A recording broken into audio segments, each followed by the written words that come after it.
Good evening, everybody. Sorry for the delay. Let's call this meeting to order. Everybody, please stand up. Mr. Clerk, please conduct the prayer and flag salute. God of the universe, look thou with favor upon these here assembled, and bestow thy guidance upon the members of the governing body in their deliberations. This we ask in thy name. Amen. I pledge allegiance to the flag of the United States of America, and to the republic for which it stands, one nation, under God, indivisible, with liberty and justice for all. Hello, everybody. I hope the new year is treating you well.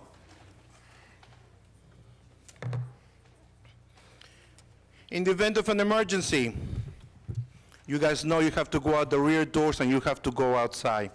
Yes, it's cold, but you have to go outside. The council will probably stay here and stay warm. So just remember, you have to go outside. Any member of the public wishing to speak during the public comment session at the end of the meeting, please sign in on the sheet in front of you. The white sheet is provided at the front of the room. If you wish to speak on the city budget, no, we're not speaking on that. Okay. All cell phones, please turn them off. What I will do is, if your phone rings, I will send you outside without a coat. Okay, so remember, I went to Catholic school. I remember those days. Mr. Clerk, please call the roll. Mrs. Ormond? Here. Byer? Here. Brown? Here. Brooks? Here. Crosby Hurling? Present. Sadowski? Strano? Here. Yemakaitis? Here. Medina? Here. Hickey? Here. Mr. Alvarez? Here. Approving the minutes of the December 30th, 2015 regular meeting and the January 5th, 2016 reorganization meeting. I need a motion to approve them. Council President, I ask for a motion for the approval of minutes for the December 30th regular meeting and also the January 5th reorganization meeting, and ask for a second. Second. Mrs. Ormond? Abstain on December 30th, 2015 meeting, and yes on January 5th reorg meeting. Byer? Yes. Brown? Brooks? Yes. Crosby Hurling? Yes. Sadowski? Yes. Strano? Yes. Yemakaitis? Yes. Medina? Yes. Hickey? Yes. Mr. Alvarez? Yes. Ordinance on hearing. Today, we have no ordinance on hearing, so we will be moving right into the consent agenda. All items listed with asterisks are considered to be routine by the City Council and will be enacted with one motion. There will be no separate discussion on these items unless a council member or a citizen so requests, in which event the item will be removed from the general order of business and considered on its normal sequence on the agenda, items 1 through 4. Is anybody here that would like to remove any of the consent 1 through 4? No. Great. Okay, may I have a motion for the consent agenda?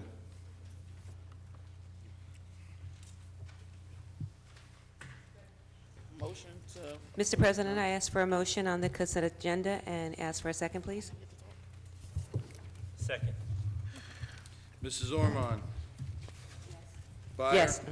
Yes. Brown? Yes. Brooks? Yes. Crosby Hurling? Yes. Sadowski? Yes. Strano? Yes. Yemakaitis? Yes. Medina? Before I vote, just want to congratulate Lieutenant Keith Athlon on his retirement, and I vote yes. Hickey? Yes. Mr. Alvarez? Yes. Now we're moving to the council, people. Council, our first report, or our first hello, from our new member, Councilwoman Orman. Welcome. Thank you, Mr. President. Nothing? Okay. Councilman Byer. Yes. The report. Oh, committee report, sorry. Yes. Yeah, sorry. Yeah, in the construction code, I have a quick little report. They processed 191 permits and issued 105 certificates for the month of December. We have generated $59,912 in fees for the month of December. 2015. That money was turned over to the Finance Department. That's the end of my report, Mr. President. Thank you, Councilman Byer. Councilman Brown? Okay. First, I want to say happy birthday to my son, my old son, Peter. He actually turned 7 last council meeting, so that's why I was not here at the last council meeting. So I just want to get that out of the way. So, from the Budget Review and Finance, approval is requested for the following finance actions. The payment of bills totaling $1,950,543.65. The bills have been signed by the mayor, council president, and the finance chair, and a detailed check register and vouchers are in file in the clerk's office. I move for approval and ask for a second. Second. Yes. Yes. Yes. Yes. Crosby Hurling. Yes. Sadowski. Yes. Strano. Yes. Yemakaitis. Yes. Medina. Yes. Hickey. Yes. Mr. Alvarez. Yes. Okay. Last night, I didn't get the chance to discuss this last night, but I'm going to make a motion for a streetlight in my ward on Maple Avenue for pole number 63670 LD. The reason I'm making this motion now is at this particular location and on this street, there's been 3 robberies within the last month. So I feel that there needs to be a light there, so I ask for a second. I make a motion, ask for a second. Second. Mrs. Ormond. Yes. Byer. Yes. Brown. Yes. Brooks. Yes. Crosby Hurling. Yes. Sadowski. Yes. Strano. Yes. Yemakaitis. Yes. Medina. Yes. Hickey. Yes. Mr. Alvarez. Yes. Okay. One thing I do want to talk about quickly, if the residents remember, a couple months ago, we hired a firm, ETI, to go into our Public Works Department to do a study.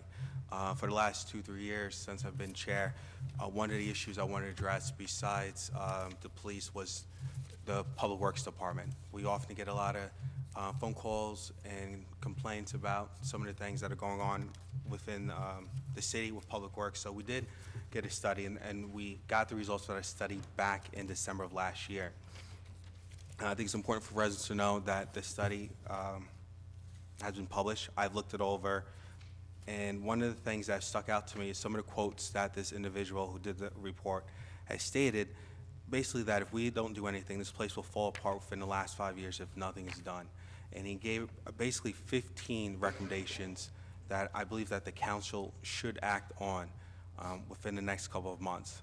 My opinion is that Public Works, while the employees are great, there are some issues that he brought out that we need to address as a council. This should be a priority. In the report, the individual, and I want to read his conclusion, is that Linden is at this moment facing a real turning point in its long history. It has the opportunity to do the right things to have the community reach its full potential and achieve great things. A vital first step has been taken in that everyone recognized that there is a problem in how much of the city government is functioning. The opportunity now is at hand to set Linden on the right path by committing to good government and professional management. It is not expected that everyone will agree with everything that is in this report. This is not the objective. Rather, it's the purpose to present information and ideas that will stimulate discussion, debate, and consideration that will helpfully lead to action. Many of the ideas expressed here can hopefully serve as a blueprint to assist policymakers and the community make decisions to take action that will make everyone proud and lead Linden to greater heights.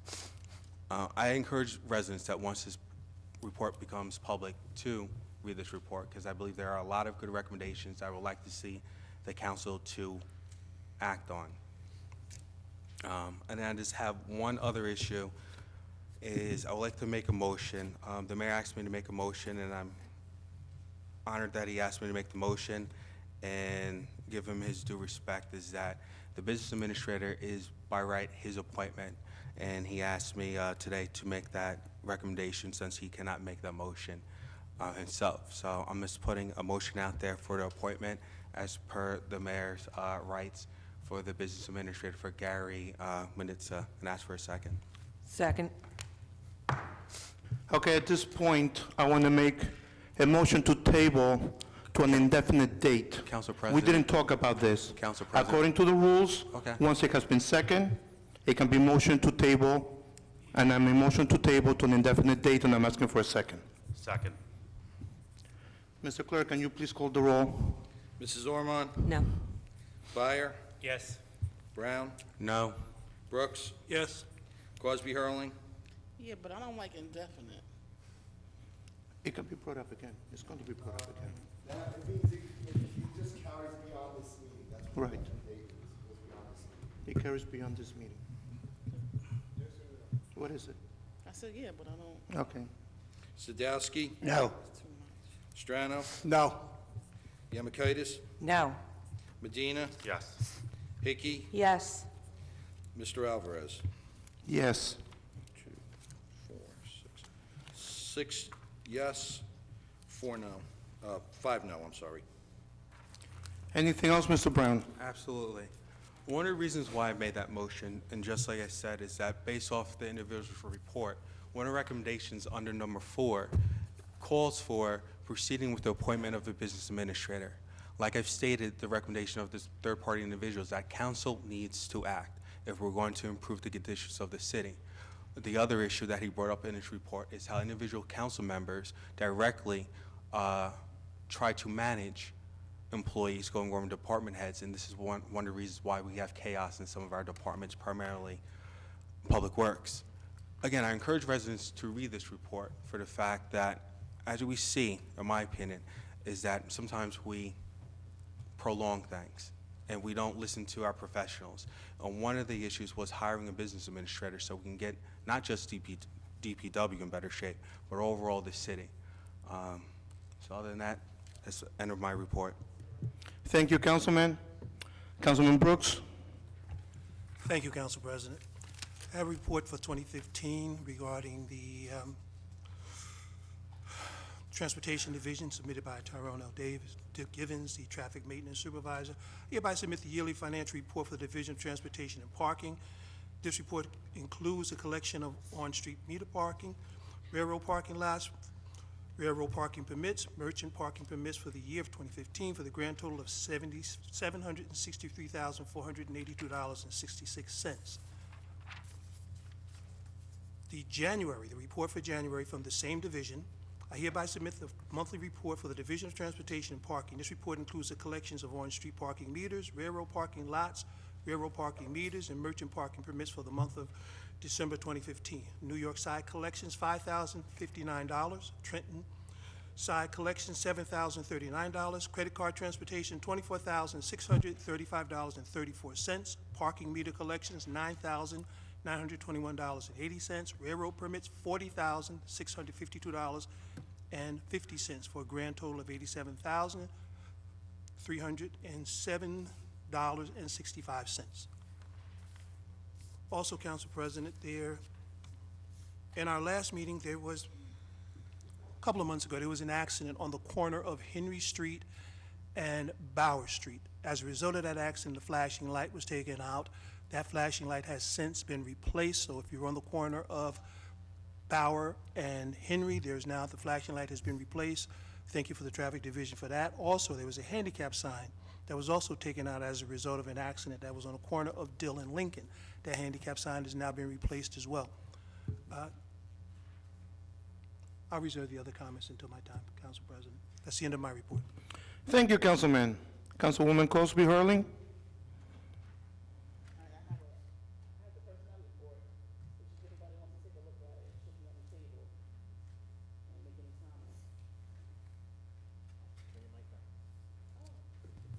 Personnel report is in the front if anybody wants to make any comments or has any questions. I'm not on any other committees this year, so this is my committee. No comments? From the Personnel Committee, number 1, from the Personnel Division, the approval of the following Family Medical Leave Act request, employee 100317, intermittent FMLA, from January 1st, 2016 until December 31st, 2016. employee number 106509, intermittent FMLA leave from December 7th, 2015 until December 1st, 2016. Employee number 908938, FMLA leave from November 10th, 2015 until December 13th, 2015. Employee number 009076, FMLA leave from December 11th, 2015 until March 4th, 2016. Employee number 000978, FMLA from December 27th until February 21st, 2016. In the fire department, the promotion of Brian Majeski, to fire lieutenant at the annual starting salary of $104,382 effective February the 1st, 2016. And the promotion of Glenn Curtin to fire captain at the starting annual salary of $113,829 effective February 1st, 2016 to fill the existing vacancy which was created due to retirement. Number 3, permission is granted for the posting of a Clerk 1 bilingual Spanish for the office of the clerk. Internal and external candidates shall be considered simultaneously and be subject to entry-level clerical examination and other pre-employment screenings. Permission is granted for the labor relations specialist to conduct citywide desk audits for all city departments. In the law department, Dana Tristillo, title change to legal secretary 1 at her present salary of $55,948 effective retroactively July 11th, 2015 per the Civil Service Commission's ruling.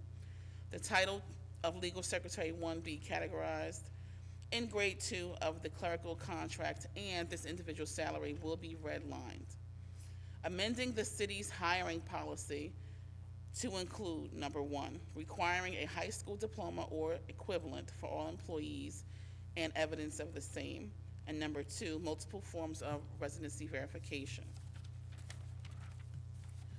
Number 7, permission to carry over vacation days, which must be used by April 1st, 2016, for the following employees: Rebecca Totoli, 3 days; Joseph Bodek, 5.5 days; Paula Salerno, 1 day; Mary Ellen Tango, 5 days; Albert Citroni, 3 days; Arthur Figueredo, 5 days; Nancy Koblis, 3 days; and Stephanie Kroback, 4 days.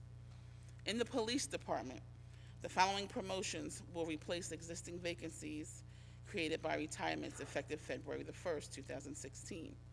Sergeants, and I see most of you guys in the room: Aaron Fernandez, Brian Fetch, and Christopher Gunther to the rank of police lieutenants at the starting annual salary of $113,831. Police officers Michael Cataline, Scott Salerno, Gavin Sheehan, and Detective Joseph Birch to the rank of police sergeant at the starting annual salary of $104,059. That concludes my report. I ask for a second. Second. Mrs. Ormond, Yes. Byer, Yes. Brown, Yes. Brooks, Yes. Crosby Hurling, Yes. Zadowski, Yes. Strano. Yes. Yamakaitis. Yes. Medina. Yes. Hickey. Yes. Mr. Alvarez. Yes. Congratulations, fire and police. Thank you for your service.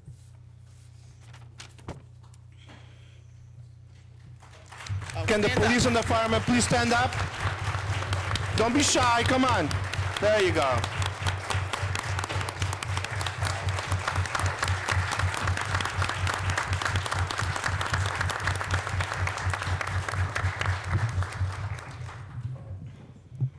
Thank you for your work, guys, really. Duck down. I'm gonna get my, Abdul. No, I have more.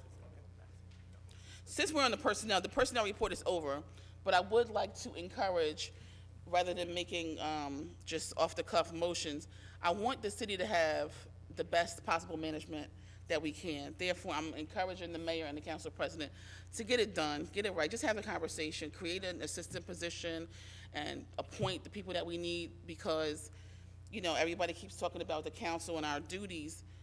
We owe it to the city residents to have a manager in place who's going to help us and also take some of the weight off of us. So when the employees get frustrated because we're asking a lot of questions, then they can blame the BA, and they can stop blaming me. So I'm just asking that we get it done as soon as we can, because this is more than a year ago. I see the mayor here who had the prime opportunity to appoint someone, and he just did not do that. So we're sitting here and we're going back and forth for no reason, in my opinion. Now, I want to talk about the 5th Ward. In our ward, we're doing a lot of things, but the most fun thing that we're doing right now is we're having a raffle, and I'm gonna donate the tickets. I'm gonna ask the chairwoman of the committee for casino night to come and pull a name of the folks who actually, woo-hoo, who put their names in, they sent an email or made a phone call. Yeah, I know. Just one, and they get a pair of tickets to casino night. Nora Mislin. Am I saying her name right? Yes. Nora Mislin. She doesn't live. She volunteers a lot in the city on the cultural committee. Also, Mystic Vision players. Nora, I know you're watching, so congratulations. You get a pair of tickets to casino night. And I just wanted to make a couple of announcements about the 5th Ward, things that we've been doing, and some of the plans that we're going to have for the coming months. On Thursday, the 28th of January, we're having our family night. And we did in November the Thanksgiving family night. This time we're doing family fun night. And it's shaping up to be quite an evening. We're going to do Jeopardy, and we're going to be partnering with See and Learn, who always is with me, partnering, giving out books, because she has a literacy foundation. And what we're doing is we're doing it for free. People are encouraged to stop by. Come early if you want to play. It's Jeopardy, but we're going to do it in team style as opposed to individual style. And we're going to have representatives also from Home First Incorporated. They have a family success center here in Linden, and they offer after-school tutorials. They have computers, but people don't even know that they're here in town. They're right on Wood Avenue, and their services are absolutely free. They also offer utility assistance as well, and they are on Wood Avenue. So if you can, you feel like stopping by for a little family fun, come at 6:30 at the John Street Center on Thursday the 28th. We're going to have Jeopardy, we're going to have fun, and we're going to have light free refreshments. Let me put my glasses back on because I want to read this. We want to remind everyone about the new garbage schedule. Just keep in mind that the 5th Ward is the 5th Ward, but for the garbage schedule, it's slightly different because we have 5th District, A, B, C, and D. So you want to just be mindful of what street you're on and where you live so you put your garbage out on the right day, because hopefully we'll have our strict enforcement of our ordinances here. Okay, just want to check, make sure I got everything. Yep, that concludes my report. If you want to contact me, my number is 908-718-7933, or you can send an email to the city email, and I will call you back. That concludes my report. Thank you, Councilwoman. Councilman Sadowski. Thank you, sir. I'd like to give the accounting from the City Hall Clerk's Office. The following licenses, permits, and transcripts issued in the City Clerk's Office during the month of December 2015 and fees received had been turned over to the municipal treasurer of the City of Linden. There were 83 birth, death, and marriage transcripts, 18 marriage and civil union licenses, 5 miscellaneous revenue, 2 bingo raffles, 234 EDRS vital statistics, 3 burial permits. Total transaction for the city was $5,192.12. For the state was $450. The grand total was $5,642.12.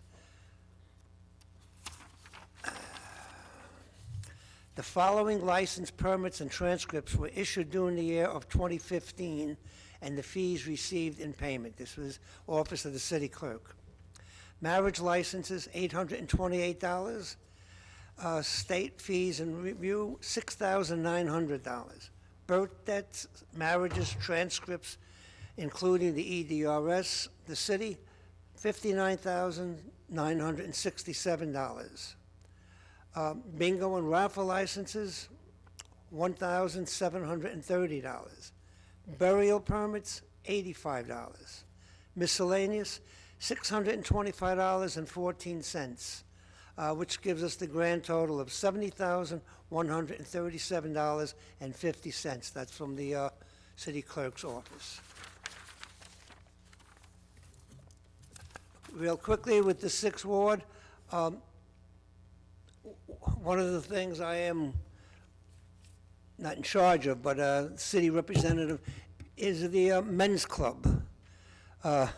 Men's club have maybe 1/3 and there's 2/3 women. This meets Tuesday.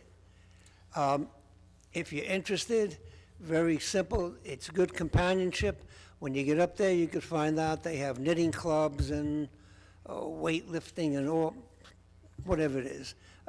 Many bus trips, and every Tuesday, coffee and cake. So if someone's interested, please come up. Also, they have the lunch program up there. You have to just let them know a day ahead of time.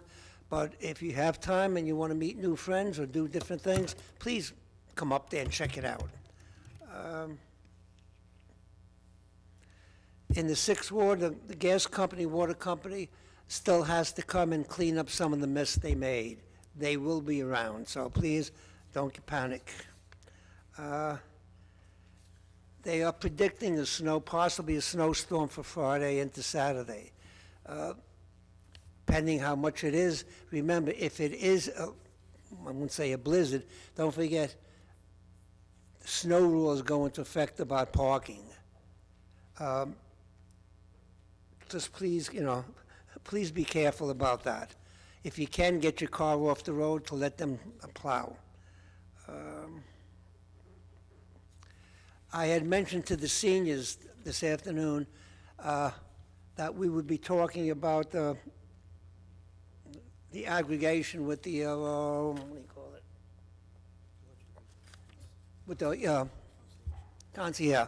with the electricity, DP, electricity. I said we would give a report. Instead of the person giving the report, we have the 2 gentlemen in a few minutes who will let the town know exactly what's what, and you can make your decision on whether to keep it or not keep it. If there's any problems, please give me a call. That's 908-862-0749. And thank you. Have a good evening. Thank you. Councilman Sadowski, can you please explain to me, a men's club is 2/3 women? That's the problem. Okay.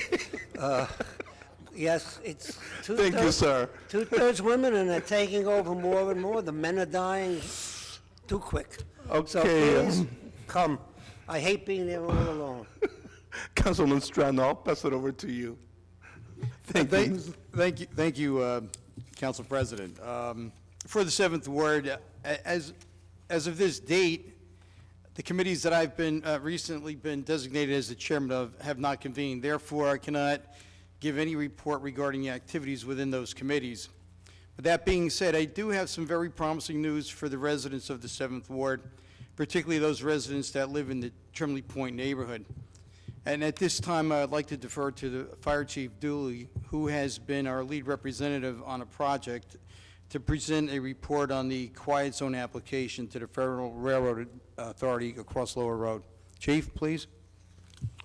Thank you, Councilman.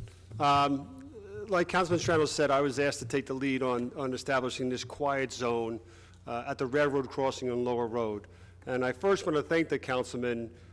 Since he took office, he's been very active, very supportive of me, and his concern for his ward and the people in that neighborhood is what kind of keeps me going and pushing through with this. One of the big steps is we hired an engineering firm to guide us through this process, one of which is essentially a risk assessment of the intersection as far as vehicle accidents and pedestrian accidents. And depending on how you score there, it determines what improvements have to be made to the area. Well, our study has shown that we have a very low risk, and what that means, there will be very few improvements that the city has to do to the area to establish the quiet zone. It looks at this point where we stand as we'll be dished down to some signage. One of the biggest issue that we have not gotten an answer to yet is specific safety equipment that would be installed by the railroad at the crossing. There's a whole process by which we can be informed of this, and we have undergone that process, and we're just waiting to hear. If this safety equipment exists, is already in place, then we will, except for putting some signage up, essentially be done. We will not have to convene a diagnostic team. We won't have to do any more research, and we'll be able to establish the quiet zone, which now will become a process of just notification and a certain time that we have to wait. If the equipment's not there, then we'll have to wait till the railroad begins its construction season again to get this equipment installed. The good thing is Phillips 66, from the beginning of this project of setting up the terminal, has always agreed to put some sort of warning system in so that the fire department and the police department would know whether or not Lower Road was blocked. They have committed a sizable amount of money, $100,000 in a grant, to install this equipment, and have agreed that any surplus we have can be used to help establish the quiet zone. So that the project is, I think, in really good shape, and I foresee that it should not take too long, other than the required mandates of time by the railroad, to establish the quiet zone. So we're making good progress. Again, I thank the councilman. He's been a big help to me. He understands these engineer guys pretty good. So that helps me when I have to deal with them. And so I'm very happy to report that we're doing very, very well in regards to this. Thank you, sir. Thank you, Chief. That was well said. I could never have remembered all those details. So hopefully the residents in Trimley Point will either have a early or late Christmas gift, depending how you look at it. But yes, we're very pleased to hear that things are moving along that smoothly. That concludes my report for this month, Mr. President. Thank you, Councilman. Councilwoman Yamakitis? Thank you, Council President. From the Fire Committee, the Fire Prevention Bureau collected a total of $4,231.56 for the month of December 2015. The ambulance reimbursement system collected a total of $59,838.44 for the month of December 2015, with the total deposits for 2015 totaling $683,589.56. For the 8th Ward report, I'm happy to report that the Police Department Traffic Bureau ordered the solar blinking traffic signs for the intersection of Ashton and Urbanowitz Avenues. They should be installed in the near future. We've been waiting a very long time for this, so I will keep everyone posted on this. We were also informed that the gas company, they had a pre-construction meeting with the city last Friday regarding the replacing of gas mains on various streets. The streets involved in the 8th Ward are basically every street on the Elizabeth border from Allen to Tuxedo Place, from Route 1 and 9 to Bedell Place.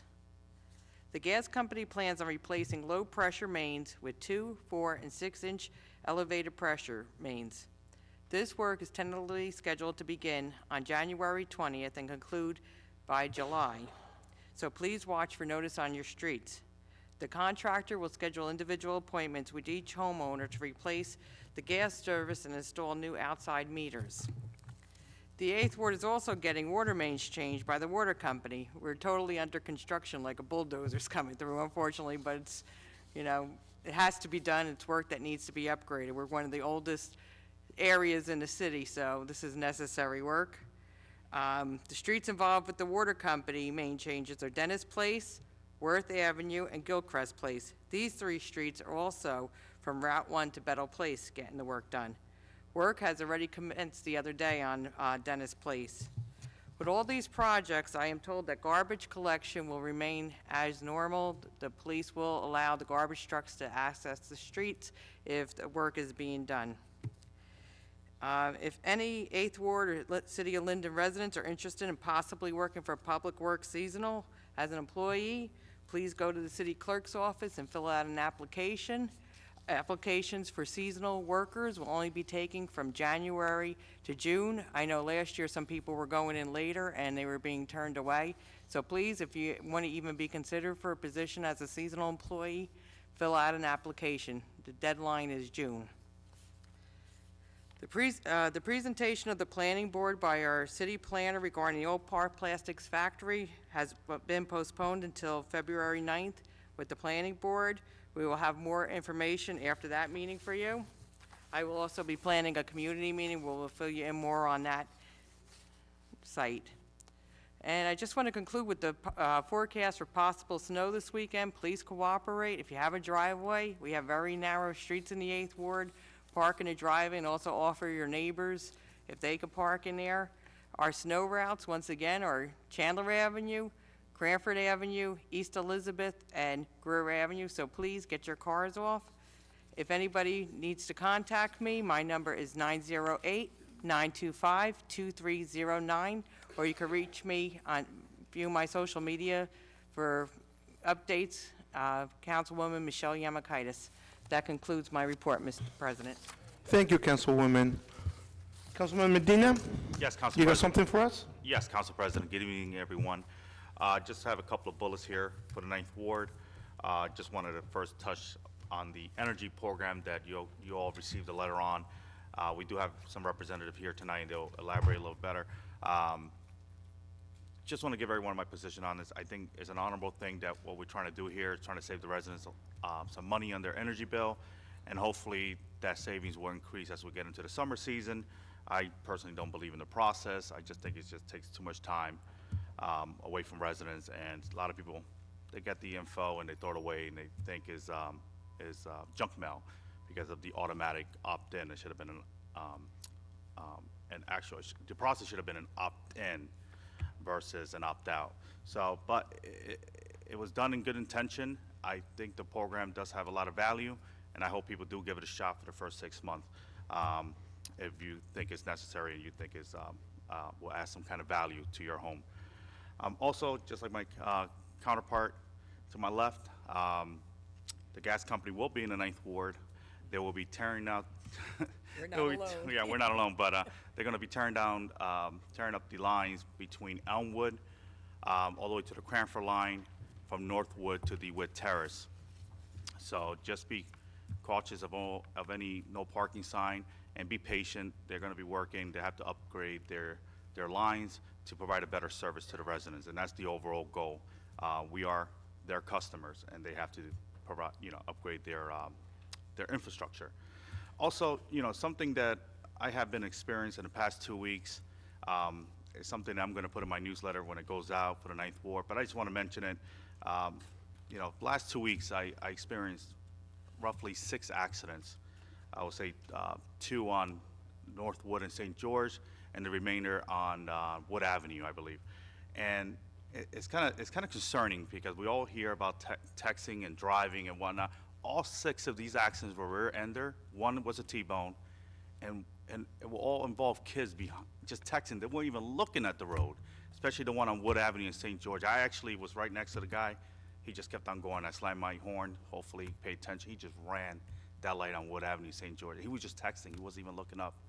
So I really encourage everyone here and everyone that's at home, talk to your kids. I remember when I was a teenager, and we think we're kind of invisible. So this is some dangerous stuff, and I see it more and more every day in our town. Our police are doing the best they can to curb this issue, but as this nationwide, technology has really caused an issue here. But I encourage all parents and friends, and just stop texting and driving. Pull over if you have to, and encourage others to do the same as well. Also, we're going to be getting some snow, possibly Friday night or Saturday into the Sunday, but whatever the forecast call. I always called it the best job in the world. You can get paid a ton of money and be wrong. It's the best job. Just to predict. If you listen to the weather, they never promise anything. It's always the word possibility and whatnot, but all my kids that I had before are in college and they're dorming, so I have no kids, believe it or not. I'm actually going to be working with Councilwoman Hickey to see if I can borrow some of her kids, and I'll be reaching out to maybe the Board of Ed and see if they want to volunteer or do it as a paid service. Normally my kids, they do charge a minimal fee to do your sidewalks and driveway, whatever you need them to do. But all my kids, believe it or not, I call them, like, they're in college, great for them, and they're dorming, they're not even home. So they're not even gonna be around to make extra money. And lastly, you know, I was a little bit shocked earlier with the motion, but just want to make a quick comment on some of the comments that were made. And, you know, I really want to work with this council. We're here to work for the people. This council, and some folks weren't here on this council when we made decisions to do the right thing for all 40,000 residents of this city. This is nothing personal. We you know, one of our my colleague down the road there mentioned ETI management. No one here has any background on picking a BA. I know I don't. I know to my left and right, no one here can honestly say that we have the experience and we know what to look for in a BA. So we hired a consulting firm to do exactly what we wanted with guidelines. And that consulting firm provided results with taxpayers' money. They weren't free. So, you know, I'm always open to discussions. The mayor knows this, council president knows this, my colleagues knows this, knows that we're all open for discussion. We just, you know, for us that are going back and forth with this, we deserve the respect to have additional conversations. Where those conversations may lead, maybe I might not be happy, but at the end of the day, if it makes sense for the city and the residents that we service, then that'll be it. But I think, you know, we started off good with last night's meeting. I want to move this year in the direction where it's positive, productive conversation on this dais, and that's how we should all be. We should all be doing that. Again, being professionals and respecting each other's opinion. At the end of the day, it's not personal. We're here to make right decisions for the 40,000 residents of this great city. With that being said, thank you, Council President. Good evening, everyone. And next meeting. Oh, before I go, I do have a library report.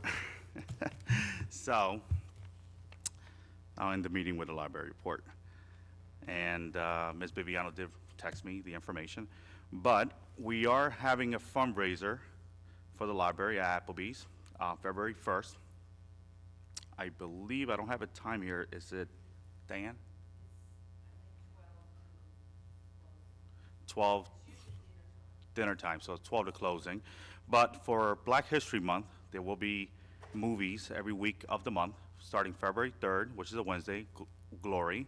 February 10th, another Wednesday, so it's every Wednesday, I guess. To Kill a Mockingbird, February 22nd, a Monday. The Defiant Ones, February 29th, another Monday. Glory Road, and all movie starts at 6 p.m. And actually, Applebee's between 11 to 9 p.m. You need a flyer, so pick it up at the circulation desk. And there's another movie on February 1 that I missed here. It's called Walk in the Woods, and that's at 2 p.m. Any additional information, you want to join Friends of the Linden Library, or just visit our library, check out a book, please check them out and check out the circulation desk. Thank you, everyone.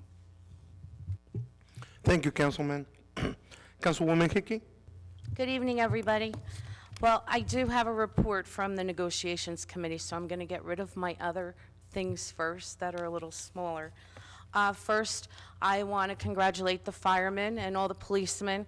Many of you know that all of you hold a very close place to my heart as first responders, and I'm always proud to see you guys doing a great job and moving up the ladder as our first responders in our city. I truly appreciate the work you do and the protection you give us on a day-to-day basis. Same with the fire department, who actually, unfortunately, last month was the first tragedy I did have in my ward. We had a terrible fire on St. George Avenue, and yes, one woman passed away. It was my first time being on the scene of a fire in our city. The chief, all the guys, I just can't say enough good things about them and the steps they took in ensuring, and of course it was like 10 degrees out that night. They were just amazing. The police officers, I'd be missed if I forgot OEM, who came in. They blocked all the traffic off on all the roads. So really, thank you from the bottom of my heart. You guys did an outstanding service. Snow shovelers, I do have snow shovelers. I have a phone number for them. It is 862-368-4681. I did also put a notice out on Facebook today if anybody else wants to shovel. Joe Birch might want to shovel. You know, if he has any time, that I'm taking more numbers, any teenagers that want to shovel. And for my 10th Ward residents, they do expect to get paid. They're growing up. They need a few dollars in their pocket. OEM, we are looking for new members. I do want to let you know that when you are an OEM member, Office of Emergency Management, you do go through a background check as you would a police officer or a fireman in our city. We need good men and women out there to help us, whether there's an accident, a fire. The police and firemen, I think most of them are all very appreciative of the help. It frees up our officers so that they could do other things that are needed while OEM takes care of different things. First Baptist Church, I just want to thank you for a wonderful ceremony for Dr. Martin Luther King Day. It was amazing and very beautiful, and I thoroughly enjoyed myself. For snow removal, if we do happen to have a storm this weekend, please just make sure you try to move your cars off the street. Be appreciative to your neighbors. Don't park in front of your neighbor's house so your house is cleared and get plowed. Please. Right, Judy? Congratulations to the retirement of Keith Aslan. And let's see. Well, last but not least, as chairwoman of negotiations and my committee members, Councilman Brooks, Councilman Medina, last year we worked very hard for the blue-collar employees, which consisted of public property, public works, municipal garage, buildings and grounds, transportation, and parking employees, many who were under a 1995 pay scale structure of being known as a Tier 2 employees. The committee was committed to trying to prioritize the agreements based on the necessity of what we needed to have various items handled in the contracts. And since they were under an over 20-year pay structure, the committee put forth much effort into those agreements. The council passed unanimously in October 2015 the MOU for the Teamsters 469. The contract addressed the salaries as well as other concerns of uniforms for all employees. The contract also adjusted the holiday structure and Lincoln's birthday. We also implemented that all public workers would be required within 1 year of getting their CDL license, or else they would be terminated from their position. The contract also adjusted the prescription plan design, which hasn't been touched since 1982. Therefore, the city will have all employees on a 3-tiered copay structure, step therapy, and plan design changed to a 30-day structure. Tonight, as chairwoman of negotiations, I am very pleased to announce that we have 3 more contracts on our agenda to be settled. Tonight, the MOUs cover the uniform central dispatchers, which also adopt the new prescription structure and leveling out the pay guide for the dispatchers. The MOU tonight on the Teamsters 469 white-collar employees, clerical employees, also addresses an antiquated pay schedule as well. The contract eliminates the terminology of automatic increments and automatic pay percentage raises. I am pleased to say the contract gives flat dollar amount increases and eliminates automatic pay increments and percentage raises, which were always given in the past. In addition, the contract also eliminates Lincoln's birthday as a City of Linden holiday.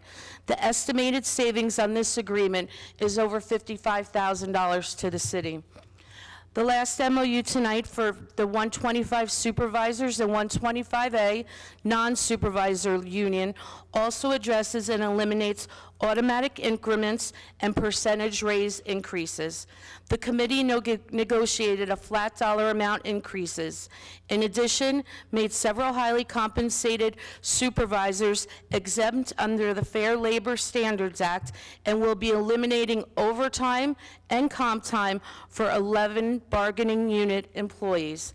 By the end of the contract, it will be full pay, I'm sorry, by committee, the full pay, the committee was able to remove the full pay for a year workman's compensation, and by the end of the contract, it will only be a full pay for 30 days instead of 1 year.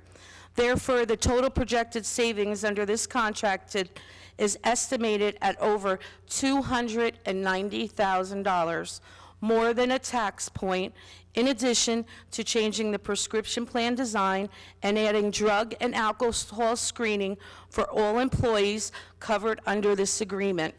We are close and on our way with the firemen and also the police officers on both levels of getting their contracts settled. I'm hoping to be equal and fair with everyone. I need to give a very special thank you to Roshana, Councilwoman Cosby. In 2012, she implemented some of these ideas, and we ran with them this year. Alexis Zak, our CFO, and her staff in the finance office. I've learned so much. They've helped me through everything. And also, Alan Roth, our labor's relation attorney that everyone loves to hate. And I thank all the employees, especially, for being so wonderful, for being patient, and I hope for 2017, we start our contracts at the beginning of the year negotiations, so on January 1st, 2018, all of our contracts will be in order and settled. That concludes my report. Sorry it's so long. Thank you. Thank you, Councilwoman Hickey. Mayor?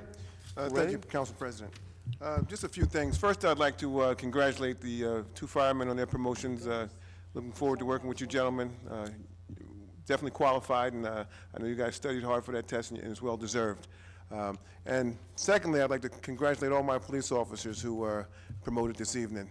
You know, you guys are coming on at a time when our department has been tested, and there's been a lot of criticism, and I am confident that you guys are the right guys for the job. I know each and every one of you. I looked extensively into your backgrounds, and I've worked with you personally, and I think you're going to do a great job, and I'm looking forward to the job that you guys are going to do for our city moving forward.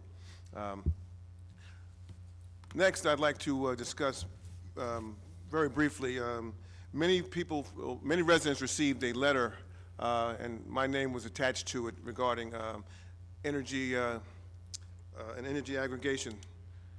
We have two gentlemen in the audience this evening, and when I conclude my report, I would like them to briefly step up and just give an overview of what it's all about, because a lot of people are very confused and they really don't understand the concept. So the two gentlemen here tonight is Rudy Garcia and Nick Reynolds, and they're both part of the energy aggregation company who we've used, and I think they will help to clarify any misconceptions about the direction that we're going in. But prior to doing that, I just want to talk a little bit about the vote that happened earlier this evening with regards to the business administrator. I listened to my colleague at from the 3rd Ward, Councilman Brown, as he introduced it and asked for a vote. You know, he cited some very key reasons why we should be moving forward with a BA, and that's to try to provide some continuity, because it seems sometimes this governing body has a tendency to be kind of all over the place. And that's not, you know, I'm not throwing stones, but, you know, sometimes you need somebody to help steer the ship a little bit better, because sometimes we're all not perfect. And I realize that we need a BA, and I just want to go on record as stating that the gentleman that Peter Brown recommended is my choice, okay? And I'd like to talk about what the 5th Ward Councilman mentioned earlier also, is that she also said that we needed to have a BA and have some continuity, but yet she voted to table the ordinance. And I just ask anybody, if you're going to vote, just give me an up or down vote, a yes or no, okay?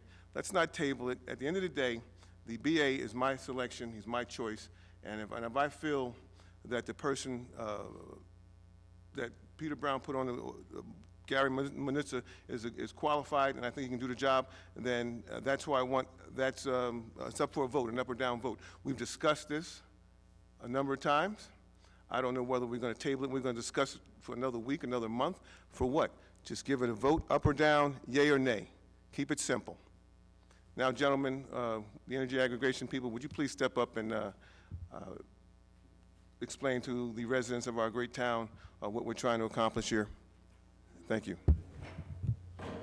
Thank you very much, Mayor and Council, for having us here tonight.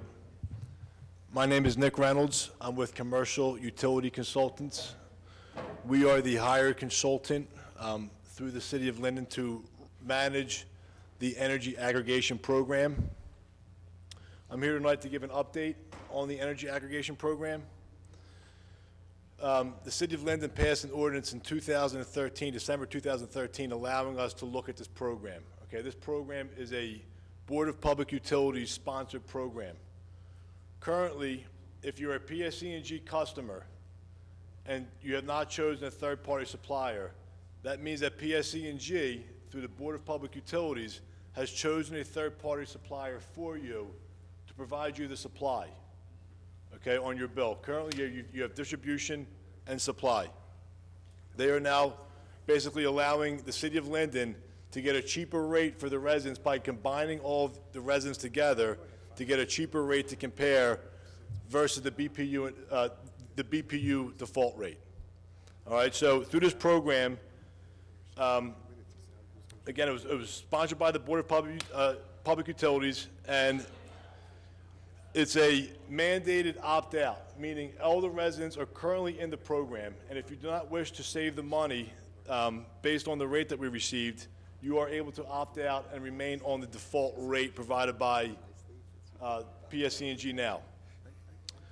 Linden, for the City of Linden, we ran an auction in October, and through that auction, we were able to see a reduction for a 6-month contract starting in March and ending in September of $500,000 in savings for the residents of Linden through this program. So again, nothing changes on your bill other than the one line item for supply. All right? Instead of now paying the BPU rate, it's now going to have a Constellation rate. That's the only change. You're still a 100% customer of PSE&G.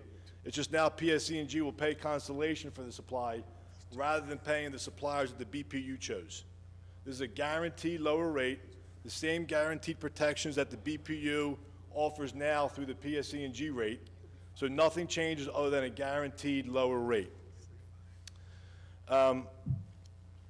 Basically, through this program, it's like receiving a discount card, okay? You can go to the same ShopRite and buy groceries as you're doing now, or through the program sponsored by the BPU and passed from the city here, you're now able to see approximately 9.1% savings on that same grocery bill. Same groceries, just a different, basically a lower bill. We right now have sent a letter to all the residents. That letter is a BPU form letter that goes out to all the residents explaining the program. If you want to learn more about the program, we are currently having educational sessions. We have 2 scheduled currently. One is on January 25th. That will be at John T. Gregorio Recreation Center at 330 Helen Street. The other one, and that's at 7 p.m., and the other one is on February 3rd at 3:30 to 7 p.m. So both are at the John T. Gregorio Recreation Center. One's on January 25th, the other one's on February 3rd, going from 3:30 to 7 p.m. If the residents do wish to opt out, or if you have any questions regarding the program or how it works, you may call 844-783-2508. And again, nothing changes on your bill other than it's a cheaper supply rate. So you're still a PSE&G customer, 100%, just a cheaper rate guaranteed than what you would be able to get from the BGS BPU default rate from PSE&G right now. Any questions? Any questions from anybody out there? Want to come up? And hold on, ma'am. Before you do, let me just add just 2 points. This program was devised by the Board of Public Utilities. It was devised in Trenton. One of the ways that they provide for companies to actually offer the residents a cheaper rate is by doing the opt-out, by having an audience.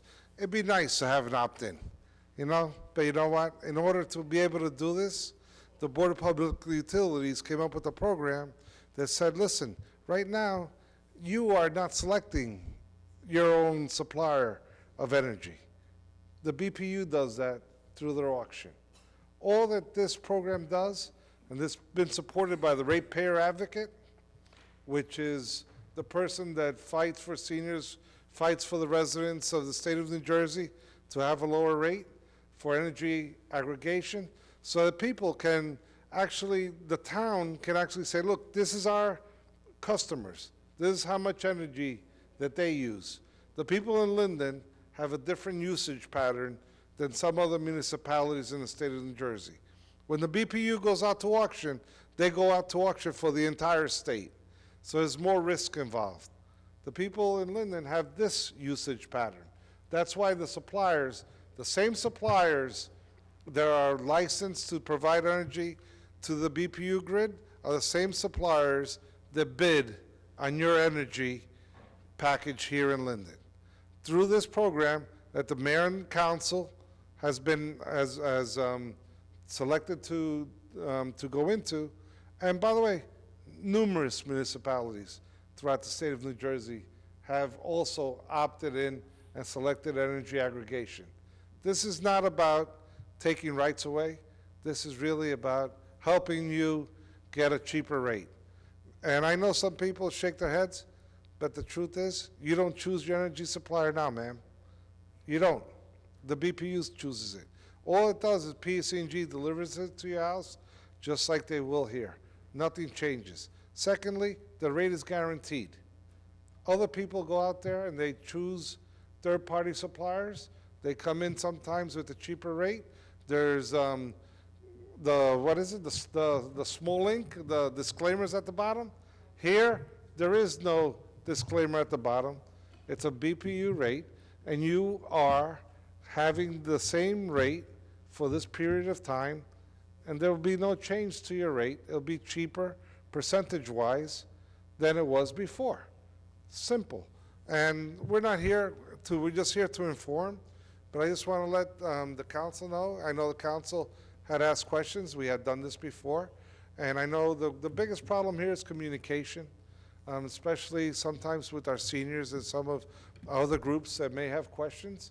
No one's trying to cloud this or pull a fast one. We want to make it open. There's a letter that's required by BPU that was sent out. We want to make sure if you have any questions, we'll be here during this meeting. We'll be here after this meeting. We have two informational sessions where we'll be at to answer questions. There's an 800 number that Nick just gave out that the residents can call. We want to make this transparent and open. No one's here trying to give you a gift card and then raise your rate tomorrow. The rate is under the BPU protection, under the ratepayers protection, and no one will change your rate.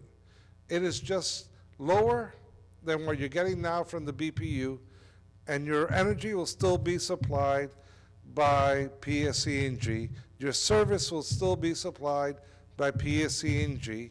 When you have a problem, you still call PSE&G, and you're no lesser of a customer than you were before, because PSE&G is a supplier of the service. They're not the producers of the energy. The BPU buys it from all their other energy producers from throughout the country. So we just want to make some of these points clear. If you have any questions, we'd be happy to address them whenever the council president thinks it's appropriate.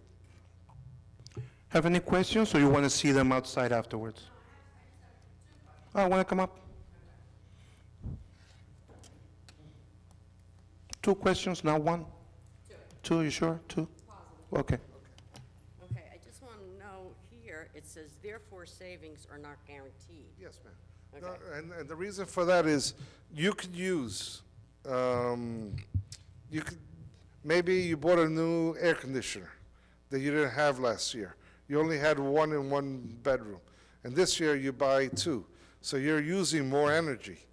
So your total amount on your bill could be higher than it was last year. Or if you decide all of a sudden to leave your light on, for whatever reason at all night, your rate can, your total bill can be higher. But the rate is guaranteed, ma'am, by BPU. We can provide you the rules and the regs that are provided there. All right, the only other question I have Yes, ma'am. is that this is a subsidiary of Exelon. Now, isn't Exelon the company that tried to do a takeover of PSE&G a few years back? Ma'am, we do not represent Constellation Energy. We are just the auction house that was hired by the city to perform the auction, and we are approved by the BPU and the Department of Community Affairs to do the auction. Constellation is one of the companies that's licensed by the BPU that also bids on the BPU auction. So we don't pick who the supplier is. The suppliers are all picked by the Board of Public Utilities, and they'll have to be licensed and regulated. Constellation Energy was the one who won this bid. We did not, we don't favor one company over another. If I could add too, Constellation or Exelon, they are also one of the 7 suppliers currently that make up the default rate on your PSE&G bill now. So they are one of the other suppliers that are already serving PSE&G's supply rate. They just looked at Linden's load profile and through the auction process, won that auction based on this profile. But they are one of the suppliers that are currently serving the entire PSE&G service territory. All right, so you're doing all this for 6 months? Well, the current contract, the current savings that the city moved forward with, the best savings currently at that time were for a 6-month contract. During that time, we tracked the market, the energy market. Typically, what they say is the shoulder seasons or the spring and the fall are the best times to go out and buy. This auction was held in the fall, October. We'll look again to go out again to auction in the springtime. The city council and mayor will have to approve it to move forward with an ongoing rate. If nothing happens, and it's just a 6-month rate, after that 6 months, if this program does not continue, everyone automatically gets switched back to PSE&G. Oh, I already opted out. I did it Saturday when I got the letter. You can opt back in I if don't you wish want to, at no charge. Sorry. Okay. Okay, thank you. No? Yes?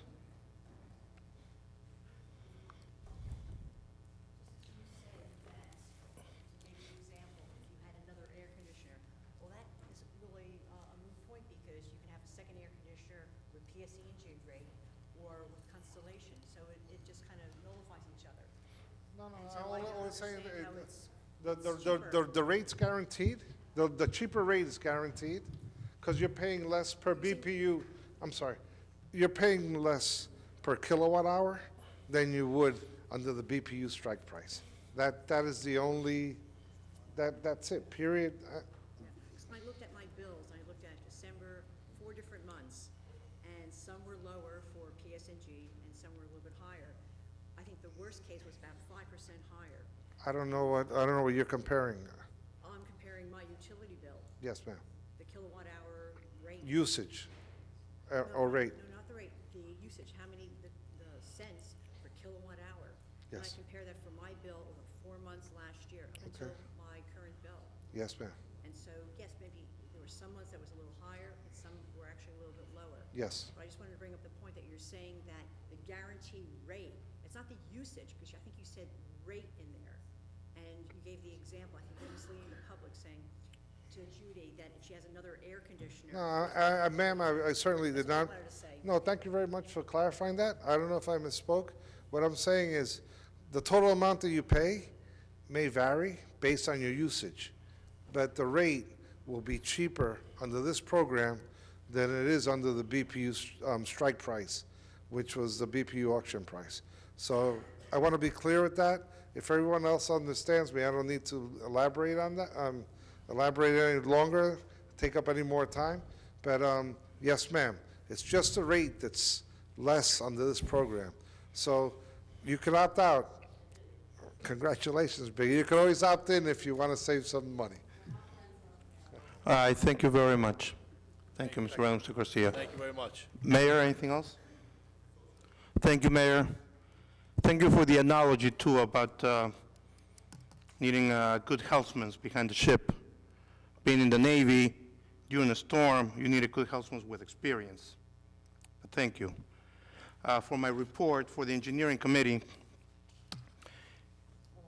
PSE&G is applying to the New Jersey Department of Environmental Protection for a treatment works approval permit to install a mobile treatment unit that will treat groundwater associated with construction dewatering activities.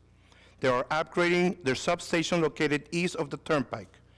The estimated 180,000 gallons per day of groundwater will be discharged to the Arthur Kill or adjacent wetlands in accordance with other NJDEP permits. The city engineer has reviewed the application and requests authorization to sign the permit on behalf of the city. There is no fee for the city. I move for authorization and request a second. Second. Mrs. Ormond? Yes. Byer? Yes. Brown? Yes. Brooks? Yes. Cosby Erling? Yes. Sadowski? Yes. Strano? Yes. Yemakaitis? Yes. Medina? Yes. Hickey? Yes. Mr. Alvarez? Yes. I also want to bring up, it was brought up to my attention that there's certain places here in the city of Linden that the sump pumps are connected to the sewers, and they're not supposed to be. Your sump pumps, any water that comes in from under your building, supposed to go right outside. And the complaint, what I heard from some taxpayers, was that their neighbors were saying they can't do that because then it freezes and a couple of things. The sewers are made by the engineering department that made it at the time to be able to carry so much water and so much solids. And if you start putting more water that's coming in from rain or from melting snow, then your sewers are going to start backing up. I'm going to put it, my next engineering meeting, I'm going to bring it up to Mr. Verchek.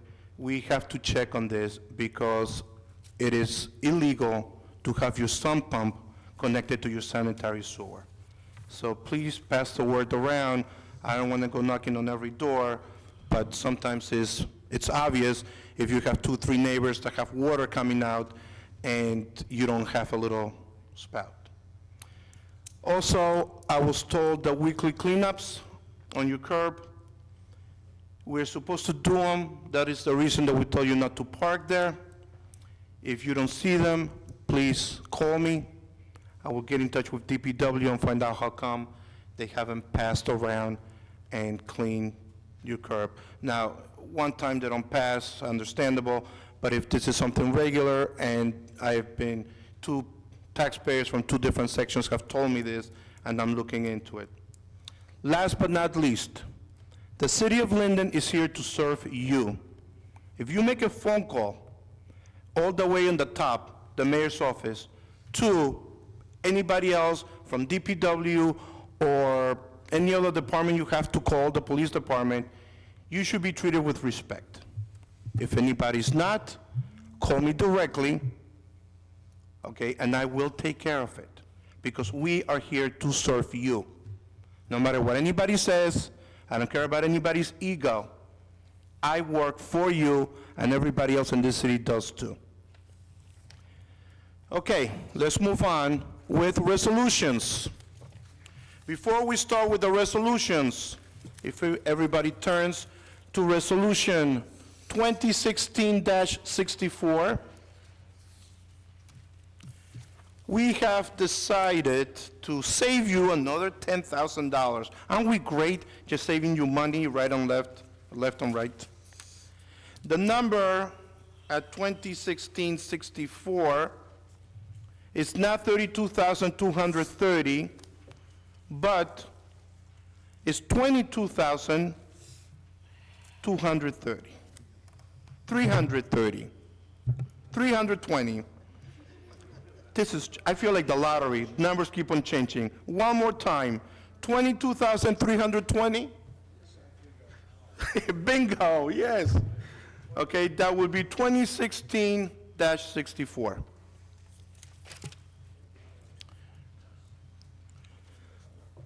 Public comments will be permitted for those specific resolutions to be removed from the consent approval. Please read the synopsis of the resolutions which have been prepared by the city's clerk's office, each informative and self-explanatory. I love that sentence. Each is informative and self-explanatory. However, if you wish to address a specific resolution, the council will entertain questions on it. Does anybody wish to remove any resolution 27 through 84? Ms. Malik? 27, 29, 35, 42, 45, 60, 62, 65, 68, 69, 72, 74, 76, 77, 82. That's it? Are you sure? We can throw another one in there. Okay. Anybody else? Okay. Ms. Malik is taking care of everybody here. I need a motion for 2016, 27 through 2016-84, except for 27, 29, 35, 42, 45, 60, 62, 65, 68, 69, 72, 74, 76, 77, and 82. Motion, ask for a second. Second. Mrs. Yes, Mr. Ormar? Mack? About the resolutions? Which resolution, sir? Which number? Is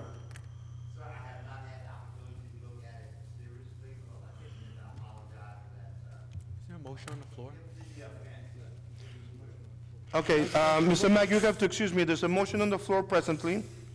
Okay, for any of these numbers that Ms. Malik called, look at them to see if there's any of them that you want to speak.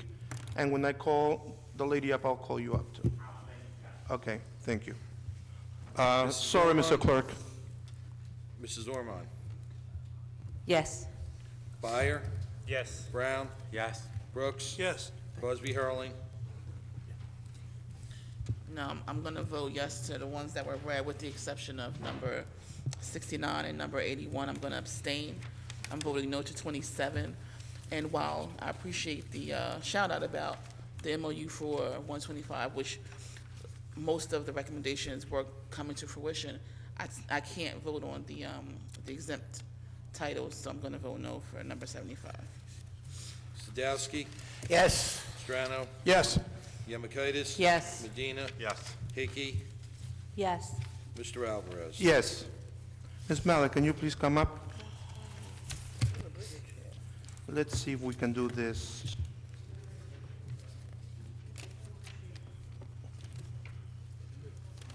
Okay, 27?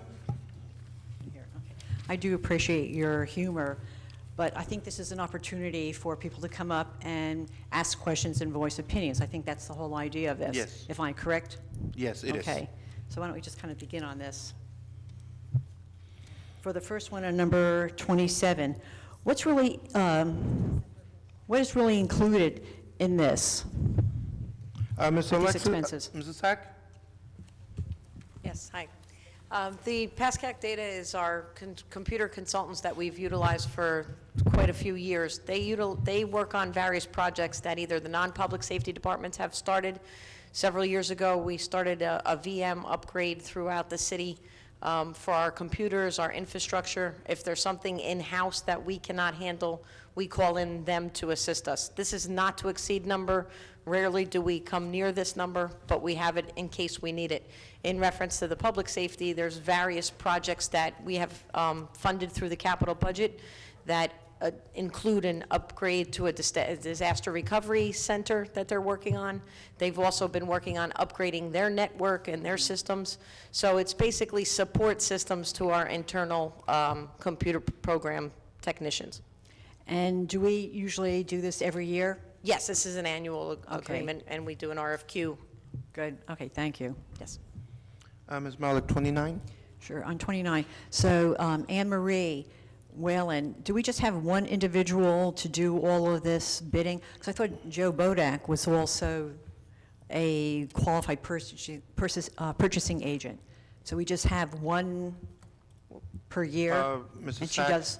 she handles everything, does all the bidding? Ms. Malik, we actually have 2 purchasing agents. Mr. Bodak used to be a purchasing agent before he was promoted to city clerk.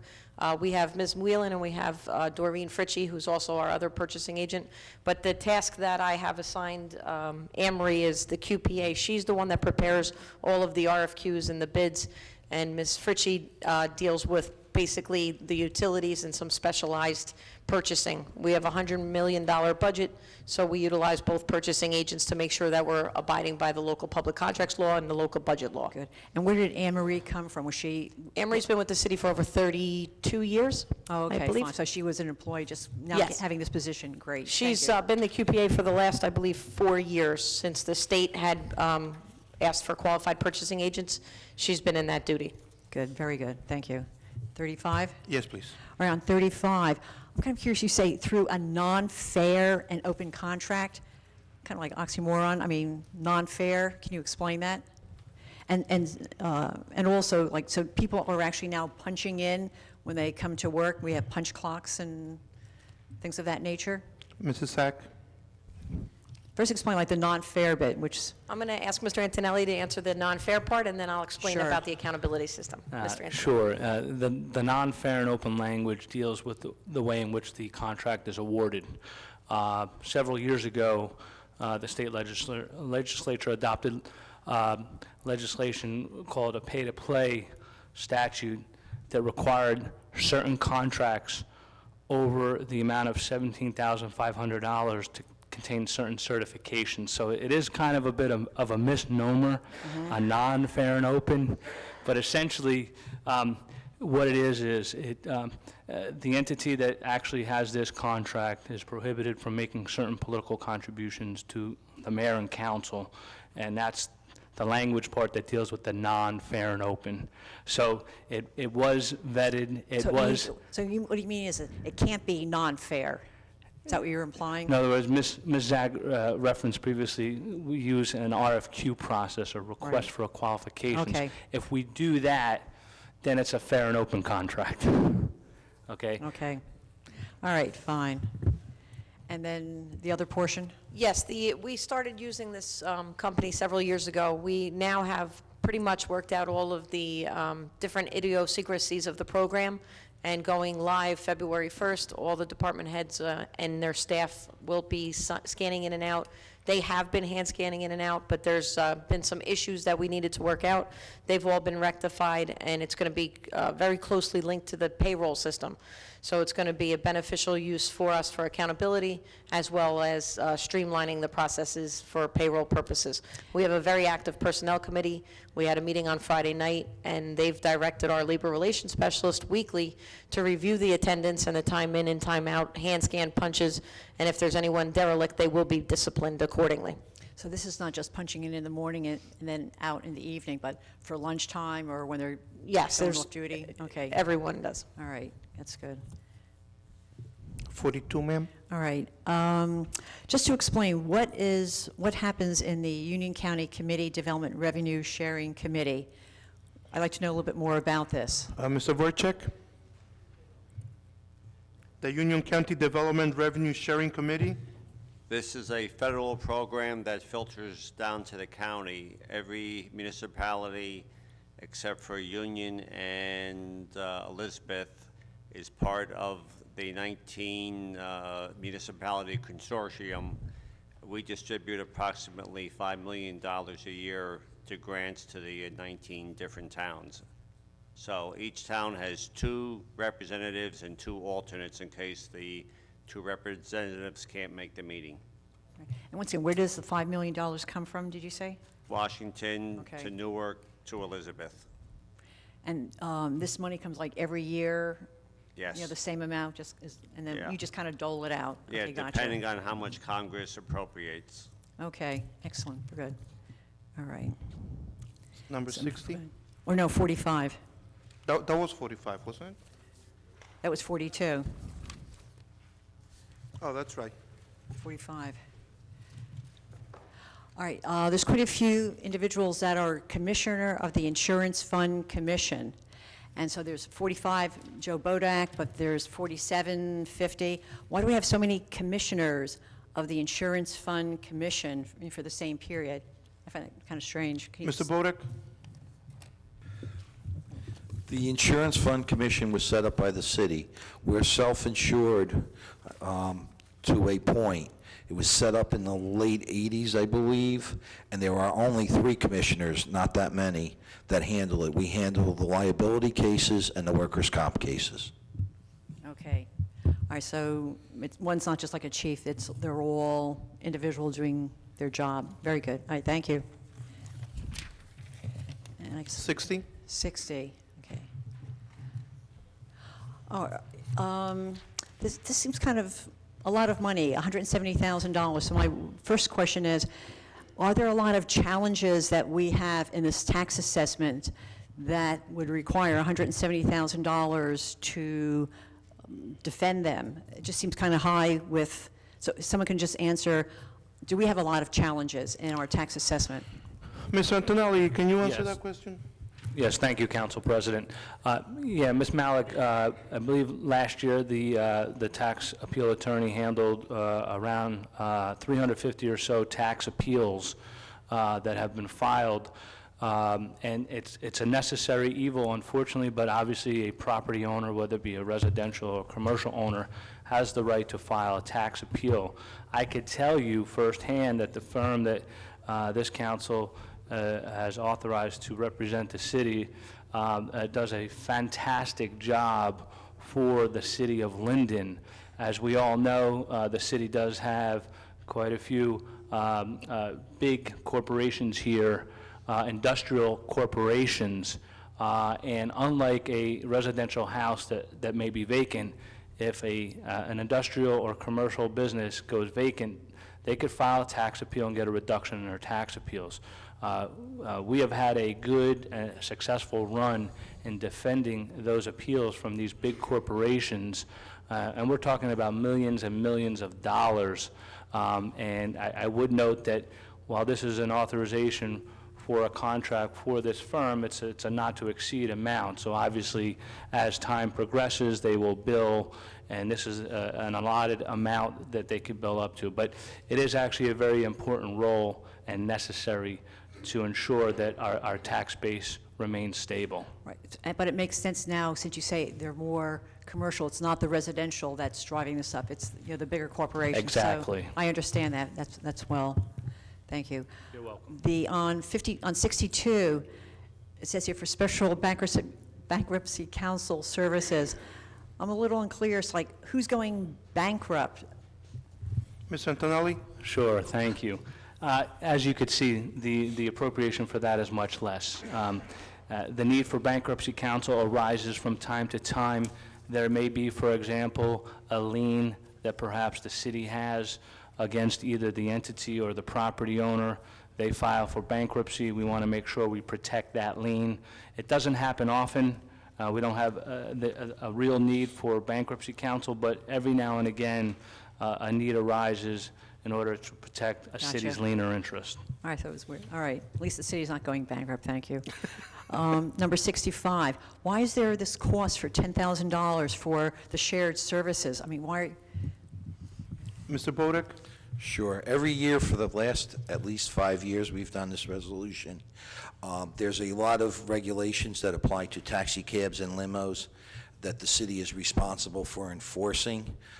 It is sometimes difficult for the police officers to do them just because they're outside of the scope of normally what a police officer would be doing. So in order to have enforcement, since my office doesn't have anybody on the road, the city of Elizabeth has an inspectors, a taxi and limo inspectors division within. We contract with them, and their inspectors come into Linden and enforce the rules pertaining to taxi cabs and limos.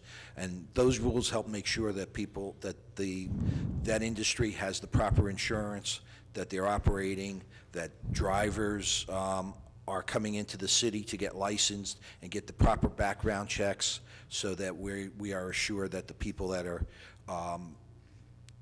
driving our citizens around are proper individuals to do it. So that's all part of it. Fine, all right, that really substantiated that.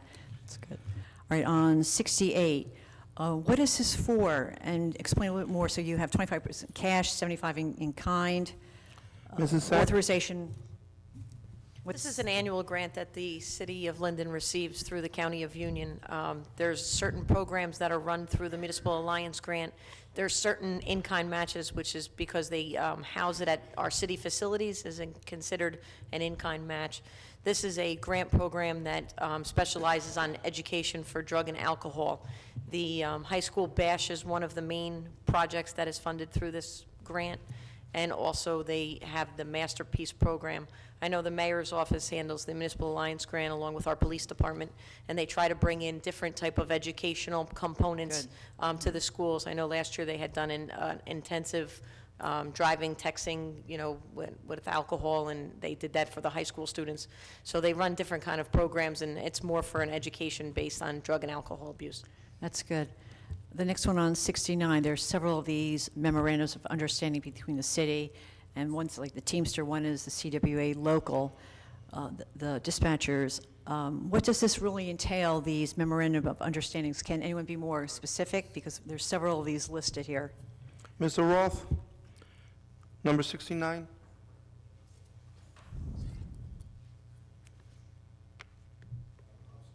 What was the question? Yeah, what's really entailed? Because there's a lot of these memorandum of understandings listed in the resolutions. I just picked on number 69. Can you elaborate a little bit more what's entailed in these memorandums of understandings? Sure. The memorandums, in general, memorandums of understanding are documents that are put together after the conclusion of a labor negotiation session. Mm-hmm. And what they are not necessarily specific, but in detail, but the revisions to the contract, language or monetary revisions to the contract. Okay. So we changed the prescription coverage, so the copays, so that's in there. If we, with the MOU for the dispatchers, we changed the clothing allowance, those kinds of things. Okay, so just, dots the i's, cross the t's, gives it a little bit more specific, and make sure everyone's on the same page with the agreement. Because what happens is when you do multiple negotiations, you have notes. The notes are Okay. all over, so it consolidates what the changes are. Gotcha. People sign off on it, then we pass the contract thereafter. Gotcha. All right, number 72 is something that I've raised, seems like every year. I thought last year we were doing something to, has it always been, was it last year 5,000? And I thought that this was going to be changing, because I asked this specific question last year, that either we're going to do away with it or reduce it, or somehow Mr. go Roth? into our negotiations. The inducement to waive the health benefits. Yeah, the Chapter 78 provision, that is it's $5,000 max that you can give, or 25%, whichever is less. So we offer $5,000 to our employees. We did talk about possibly, because of best practices, at the beginning of negotiations, reducing or eliminating it, but we determined that there were other priorities that we were able to get as concessions to the contracts. Okay, so other priorities outweigh this. Financially, what is this costing the city? Or we don't know yet? I don't know what the waiver number is for this year. Last year, I don't know. Do you know? Last year was $55,000 was the total cost for us to pay out. Okay, thank you. Number 74, What are the services that are being spoken about here with Inservco Insurance Company, or insurance services? They're providing these services, like, what are they? Mr. Burdick? Sure. As I noted before, the Insurance Commission, the city is self-insured to a point. Inservco administers our part of the coverage. They track the claims, they make sure that they're dealt with, that they're assigned properly according to the wishes of the commission. Okay, fine, thank you. On number 76, resolution authorizing a voluntary furlough program. Can someone explain what this is going to be, how many days? Mr. Roth? So on and so forth. Yes, this is a resolution that we pass every year between January and April, depending on when we can get it on. Basically, it's a requirement that we pass this resolution because the state allows voluntary furloughs, meaning that people can go on unpaid status at their discretion, not the cities. What we do is we review it. If someone can, the department can sustain them going on a furlough. It could be as little as 1 day or as many. I think we have a limit of 10, I think, off the top of my head. So what someone is doing is they're voluntarily giving up their pay for that 1 day. There's, and is the city going to be having to do any required furloughs? I know we've had that in the past where. Yes, no, at this point, This we is don't expect voluntary. that. These are voluntary furloughs. Right. And this resolution has to pass because the Division of Pensions and Benefits says that if someone takes a voluntary furlough, we still have to, and the employee still has to pay towards their pension. So even if they're not getting monies. So it's an acknowledgement that both parties, the employer and the employee, will continue to pay pension. Right, but this is a voluntary. Yes. Are we going to have any non-voluntary furloughs this year, or you can't comment on that? We don't anticipate it at this Okay. time. Okay, good. The next one on here is, why is there, this sounds like a good deal, number 77. Why is there a limit of $60,000 for these purchases? Because you would think that with this buying power through the gold-type business machines or supplies from this company, that we can get pretty good pricing. So can someone just say, why are we limited to only $60,000? Mr. Burdick, can you answer that, please? It's what's the anticipated cost of running the program. The e-ticketing is the computers that you see the parking enforcement officers and the police officers holding in their hands that allows them to punch it in, the ticket, the parking ticket, and some of the other violations that have been authorized by law. And they put it into the thing, they print out that little slip, put it on the car's windshield, and when they bring it in, there's not a whole lot of work to process it. It's downloaded from the handheld to the court system's computer, and it's dealt with that way. All right, so this is very labor-intensive. So No, it saves a lot of labor. No, but the 60 over, Yeah, the 60, sorry, go on. I'm sorry, over the manual paper tickets. Right, but the $60,000 you said for service or labor, it's not necessarily for a piece of kit or equipment, correct? As No, you it's said. for it's for the equipment and the lease of the equipment. Gotcha, all right. And the, the software contracts and everything that go with it. Okay, and last one, number 82, why is there a cost for this? And I don't know if this is then part of 74, which you were explaining. Mr. My question is Antonelli, to, a cost. 2016-82? No, yeah, 82. Thank you, Council President. Yeah, Ms. Malik, this is essentially a renewal of a prior resolution for a benefit that's provided to city employees. So what you see there is the fee for the broker placing the insurance with MetLife. So this essentially renews the life insurance program. It's actually a 3-year commitment by MetLife, but it's renewed on an annual basis. Okay, thank you. Thank you, Ms. Malik. Can I please have a motion for 27, 29, 35, 42, 45, 60, 62, 65, 68, 69, 72, 74, 76, 77, and 82?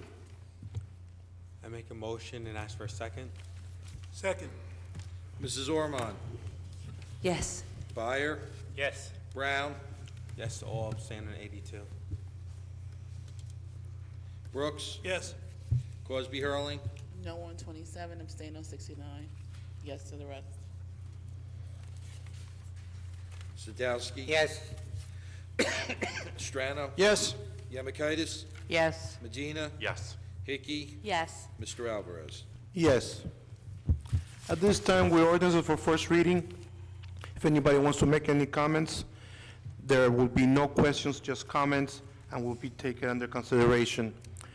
First reading will be for 60-1 through 60-5. Anybody wants to make any comments on them?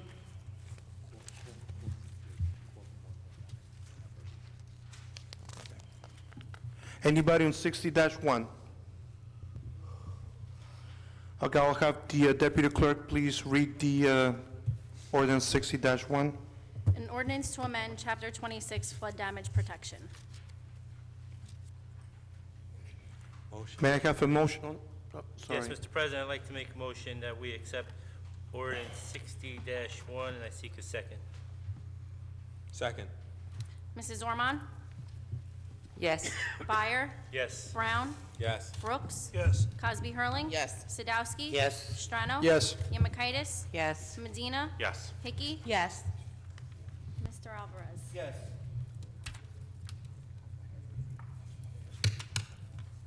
Okay, I'll go. Ordinance 60-2, an ordinance to amend and supplement Chapter 7 Traffic, Section 7-42 Parking Fines. 7-42.1 fines established shall be amended as follows. Amend various parking fine amounts.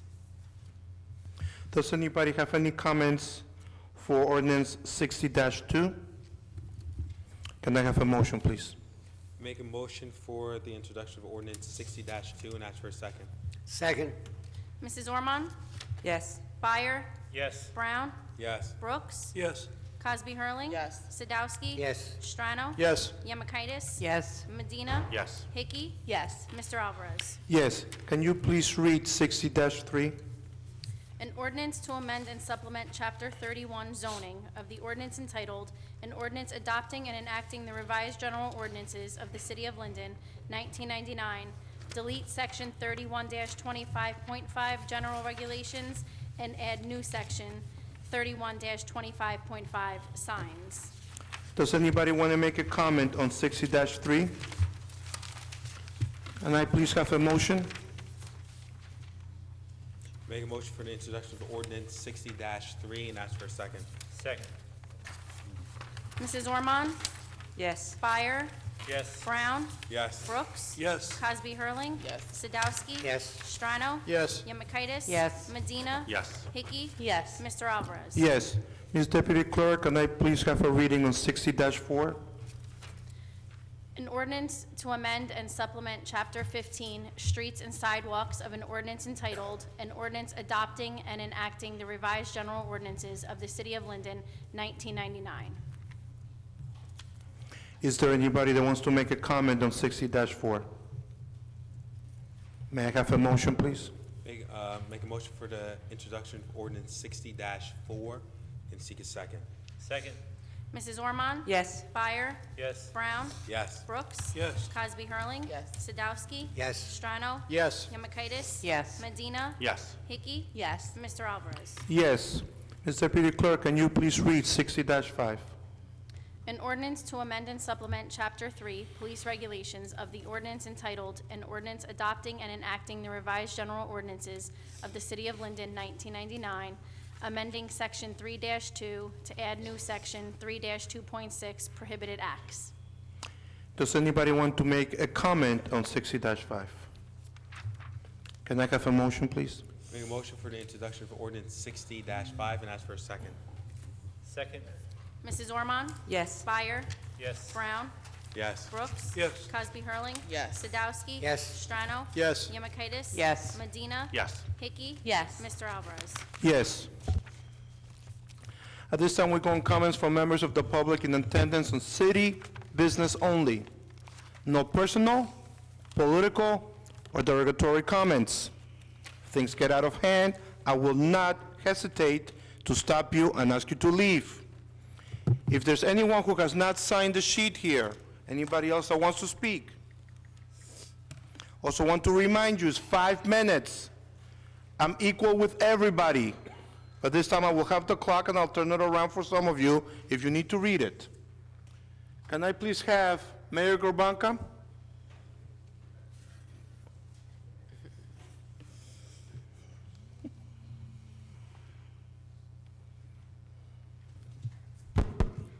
Thank you, Council President, council persons, Mayor. I wasn't going to speak today after the BA ordinance was tabled or the BA motion was tabled, but when the mayor brought it up and when Councilman Hurling mentioned that I dragged my feet for the past year in regards to the appointment of this position, I feel that I have to react. So I would like to just mention that everybody here knows that I am not in favor of the mayor's appointment. Now, I spoke to the mayor about this. We agree to disagree on this issue. And I also understand that the family is very upset with me, that this individual's family has been an outstanding member of the community for decades and decades in the city of Linden. And I could accept that because I understand their position. They want their son to do well in this city. But I just feel that this individual, although he may be a very intelligent person who has a degree as a CPA, he does not have the qualifications and experience necessary to run this city. This is a city of 40,000 people. This is a city of $100 million budget.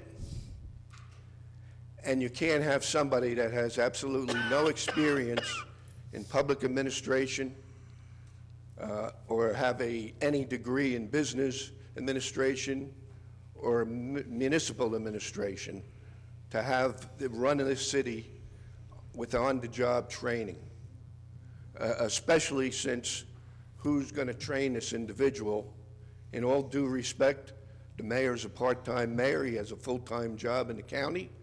So the individuals is going to be trained by the same employees that he's supposed to supervise. In regards to Councilwoman Crosby Hurling's statement, yes, it took me a year to decide how we were going to approach this situation, because as Councilman Medina said, none of us were qualified to know what makes a good business administrator. So I convened a committee of very intelligent people, retired Police Chief John Miliano, retired Councilman Bob Frazier, retired Union County Investigator John Langen, then Council President Moore, and also Councilwoman Yamakaitis and Councilman Bob Sadowski. And after numerous meetings, we all agreed that the best way we could get the most qualified business administrator is to hire somebody. And we hired an individual that was retired. He had 30 years as a business administrator, and his job was for selection and recruitment of qualified business administrators. And under our scope of services, which we paid him to perform, it said that he is to screen the applicants via resumes and background review and in-person and telephonic interviews as necessary, submit the names and resumes of 3 to 4 recommended finalists to the City of Linden, following up meeting with the candidates and final selection. Again, we wanted to give the mayor the flexibility to choose who he wanted to work with out of that 4 to 6 people that was recommended by this expert business administrator that had 30 years on the job. And what he came back with was a list with 4 categories. One had 6 applicants with a BA or MA degrees in New Jersey management experience. The other had 6 applicants with BA and MA degrees in non-New Jersey government administrative experience. The third list was 16 applicants having some other government experience, 13 of which had BA or MA degrees. And the last list had 11 names having no government experience, with 5 of those having no BA or MA degrees. So if you looked at that list, any average reasonable person, based on those qualifications, would judge the mayor's appointee as being number 34 out of 39. Now again, I have no dog in this race.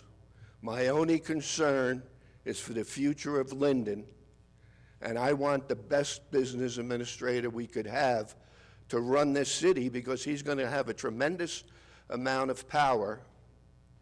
And again, I think it's incumbent upon all the council persons to realize that you have in your hands the future of this city by appointing the proper business administrator. Again, it's nothing personal. I can understand the hard feelings, but my concern is the city of Linden and its future, and I thank you for listening to me. Thank you, sir. Yeah. No, we're going to speak after. Mr. Manusa, you want to speak? Oh, sorry. G. Manusa?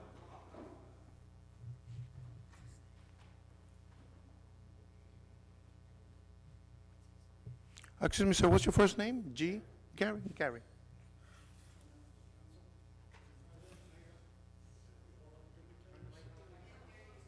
Well, you good? Okay, sorry about that.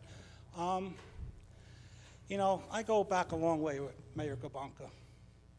You know, and I always thought we were cool and everything, and I still don't have a problem with him. He's up to his opinion, and that's fine. But the one thing I don't understand is he was mayor. He's no longer a mayor. He had the opportunity to appoint a business administrator. He didn't do it. How is he getting information on who was on the list? How did he come up, I don't know, 5, 6 months ago and saying that my son was 34th or 37th on the list? Who's feeding him this information, Council President? I think that's your job to look into. Nobody should be feeding him information. He's a citizen. He's not the mayor no more. There's our mayor. Your respect to be towards him. And that's it. He runs this town now. He had his chance. Just like my person I love very much, Mayor Gregorio. He had the chance when Mr. Gabanka took over. That was his time. His time is gone, and now it's Derek's time. And let him have the hand to run the city the way he wants to. It's about time we got new blood into the city, new ideas, and as far as my son's qualifications, he'll have more qualification than you could have. And who did you hit? Joe Hartnett to do the thing? That's your man, isn't it, Rich? Please talk to the council. Talk to the council, please. No, I'm speaking my mind now. Yeah, but... Because he's going around to every council person there is saying, don't appoint Gary. Don't appoint that Manutza kid. Am I lying? How many times did he go up to you and say it? He did not talk to me. Oh, you know what? Sir, I have nothing to lie here to anybody. You know he what? did not talk to me. You're going to actually sit there and lie right to my face? No, sir. I have no reason to lie. Yeah, okay. I have no reason to stick for I don't anybody. believe you. I'm I sorry. tell you, I spoke with I'm Mr. sorry. Manuzza. I'm I sorry. told him don't I believe liked you. him. And I know spoke my with his son, uncle. I know my son is embarrassed right now for getting up. But I had to speak my mind. As my son, as a person who loves the city of Linden, and I had to move out of the city of Linden because I couldn't afford to live here anymore. I worked for the city of Linden in the recreation department, supervisor. I became disabled. I couldn't afford to live in the city no more. The schools were going downhill and everything. I would love to come back to the city of Linden. You know, you could take the man out of the city, but you can't take the city out of the man. You know that? You can't take the city out of the man. And as far as everybody listening to Mayor Gabanka, sure, let me tell you something. I don't have a problem with Mayor Gabanka, but it's Mayor Armstead's turn now. Give him the frickin' same honor that you gave Mayor Gabanka. You should be standing by our mayor and not fighting him on every chance you get. How is this city going to move forward? This city can't move forward with all this bickering going on. Do you agree? I agree 100%. Am I making sense to anybody? Monty? Yes. Huh? You have children in this town? Not anymore. How come? What happened? Huh? Okay, so they're adults. But you brought them up in this town, right? You love this town like I love this town. My great-grandfather and my family built I don't know how many percent of this town. And we're still in this town today.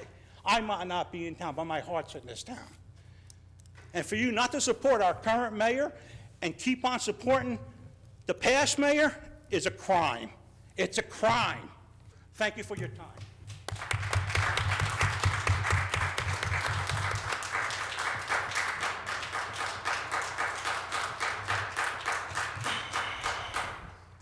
Thank you, sir.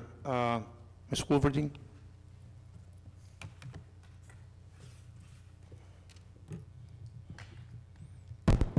Diane Wolverding, I have two different subjects I want to talk about. First, I want to talk about the DPW, sorry, I'm tripping over my tongue. I had two good encounters. I know you say come to you about bad ones, but I had two good ones, and I don't think the DPW gets a lot of credit for what they do. I was late in bringing the garbage out, and twice it was right before holiday, and I flagged down the truck. They see me running with my garbage can, sorry. And they wait, and I give it to them, and right before Easter, and it happened again right before Thanksgiving, and they wished me a happy holiday. They took the cans out of my hands, they gave them back to me so I could put them away. And I thought that was really nice, and I don't think DPW gets enough credit. So I just want to say that my truck in my ward has good customer service. Thank you, ma'am. Okay. Thank you very much for that. Now, you may not clap on the next thing that I'm going to talk about.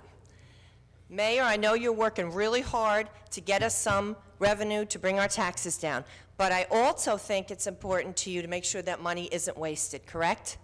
And there's a couple things up here that I heard today that I do agree with. Councilman Medina, you said there was a paid study used to come up with the candidates, correct? So I think that we should go with this paid study. I don't know any of these people on the list, but I think this town, and I also love this town. My family has been living here for 53 years, and so I love this town just as much, so let me finish. So I think it's important that we don't waste taxpayer money, and we go with the study.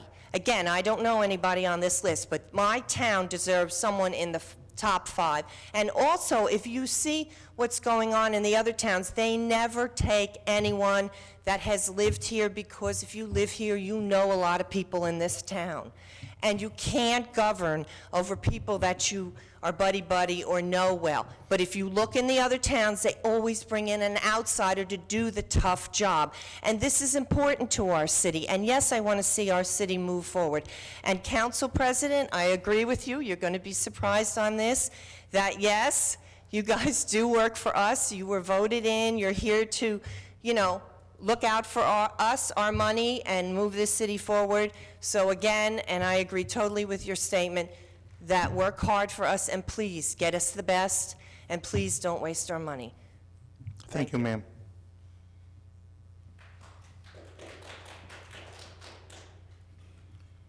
Mr. Henry Mack?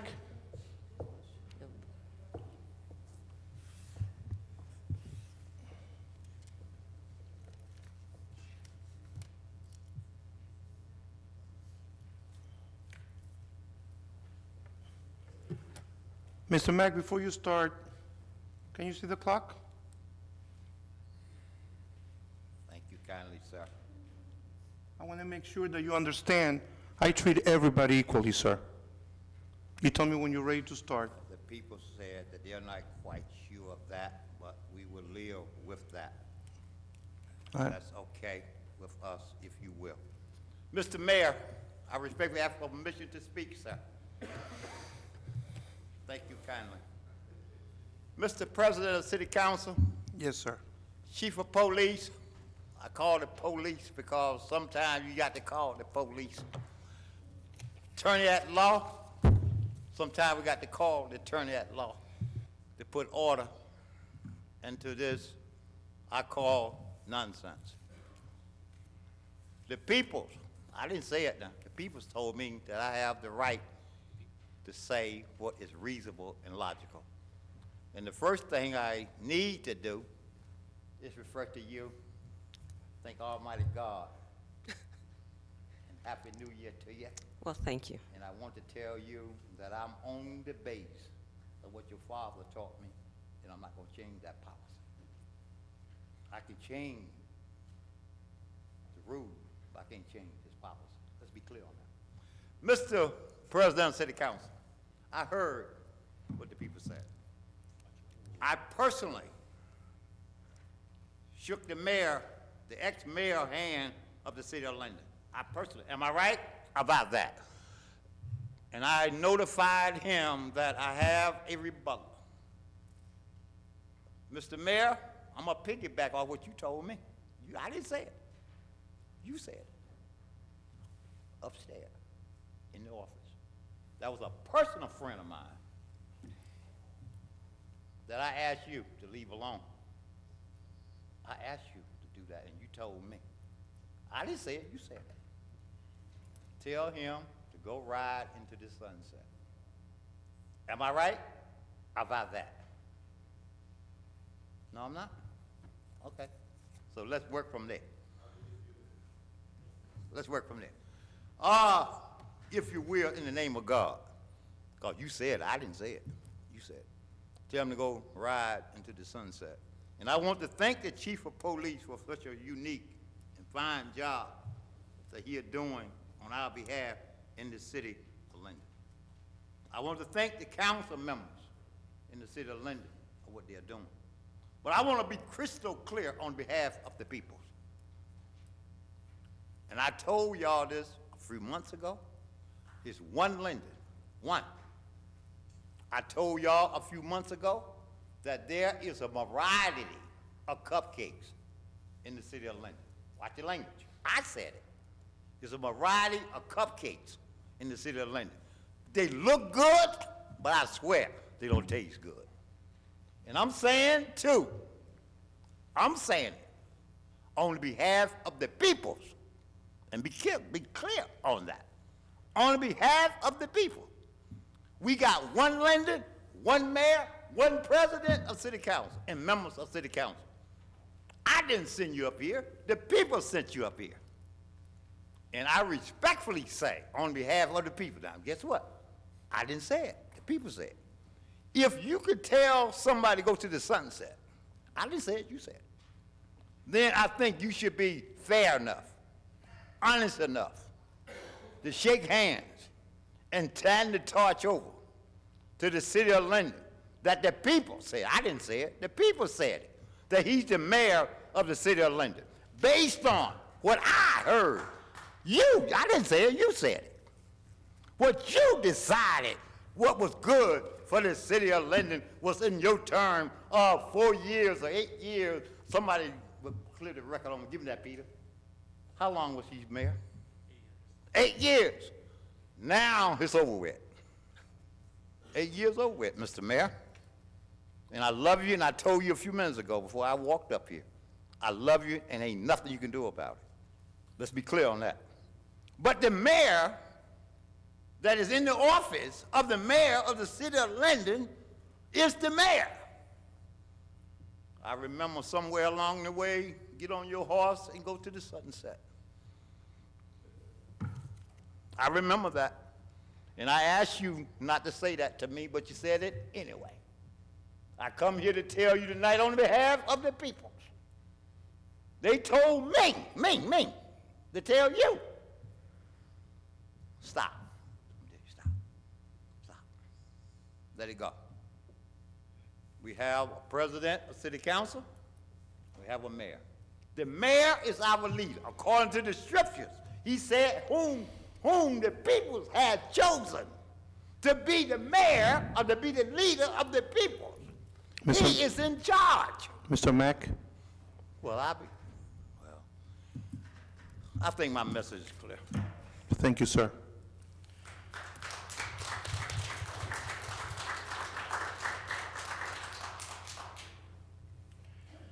At the present time, I need a motion to close the public comment. Make a motion. Second. Mrs. Ormond?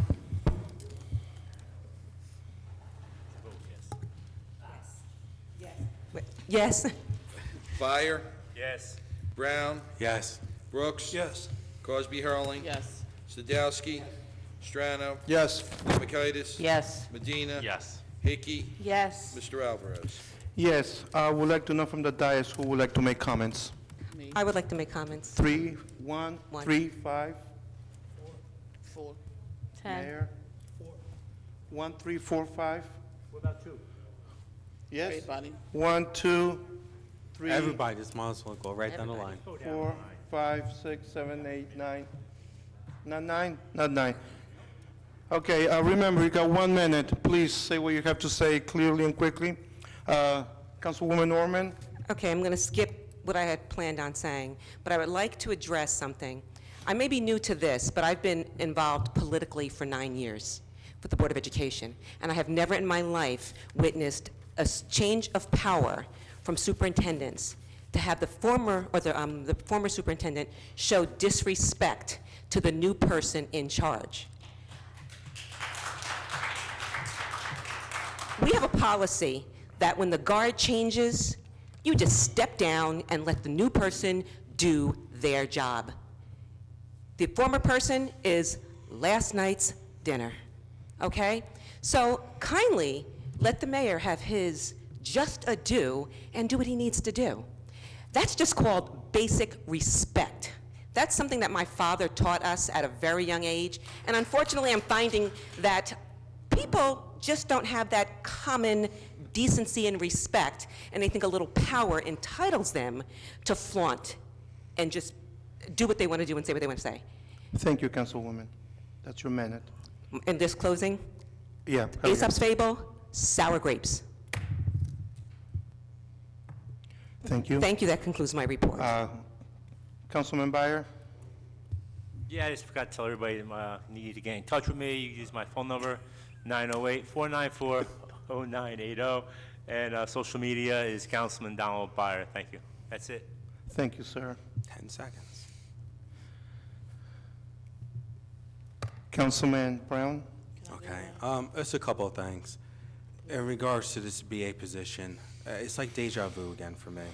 When we were up here discussing the judgeship a couple of years ago, and the old mayor wanted his guy, and yes, I voted no, but the same thing happened where the council members were concerned about his experience, that he didn't go through the chain as far as being a prosecutor and things of this nature, and in addition, he was also the mayor's campaign manager, which made it even more political.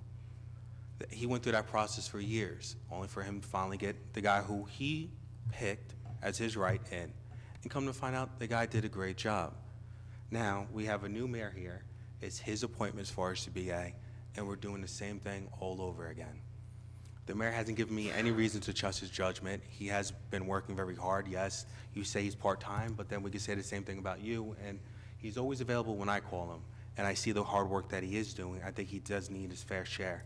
And just in closing real quick, someone mentioned about information getting out. That is something that should be looked into that I did discuss, because the number, as far as that we keep making reference to, was heard at the council, it was heard at the caucus meeting, and I just want to be clear, this number 30-something has nothing to do with the listing as far as his rank and his qualification. It has to do with alphabetical order, which is very misleading, and I think it's disheartening, is that how we'll take information and construe it in a way, and how information is being leaked out of the council meeting to individuals outside, and no one here seems to have a problem with that. I think at this point, I'll make it very clear, if this process continues to happen, I myself will contact the prosecutor's office or the AG's office if the council and the council president won't put a stop to this, because it's an ongoing issue, and for an individual to be dragged through this for months because people are leaking information out of a caucus meeting is wrong to me. Thank you, Councilman.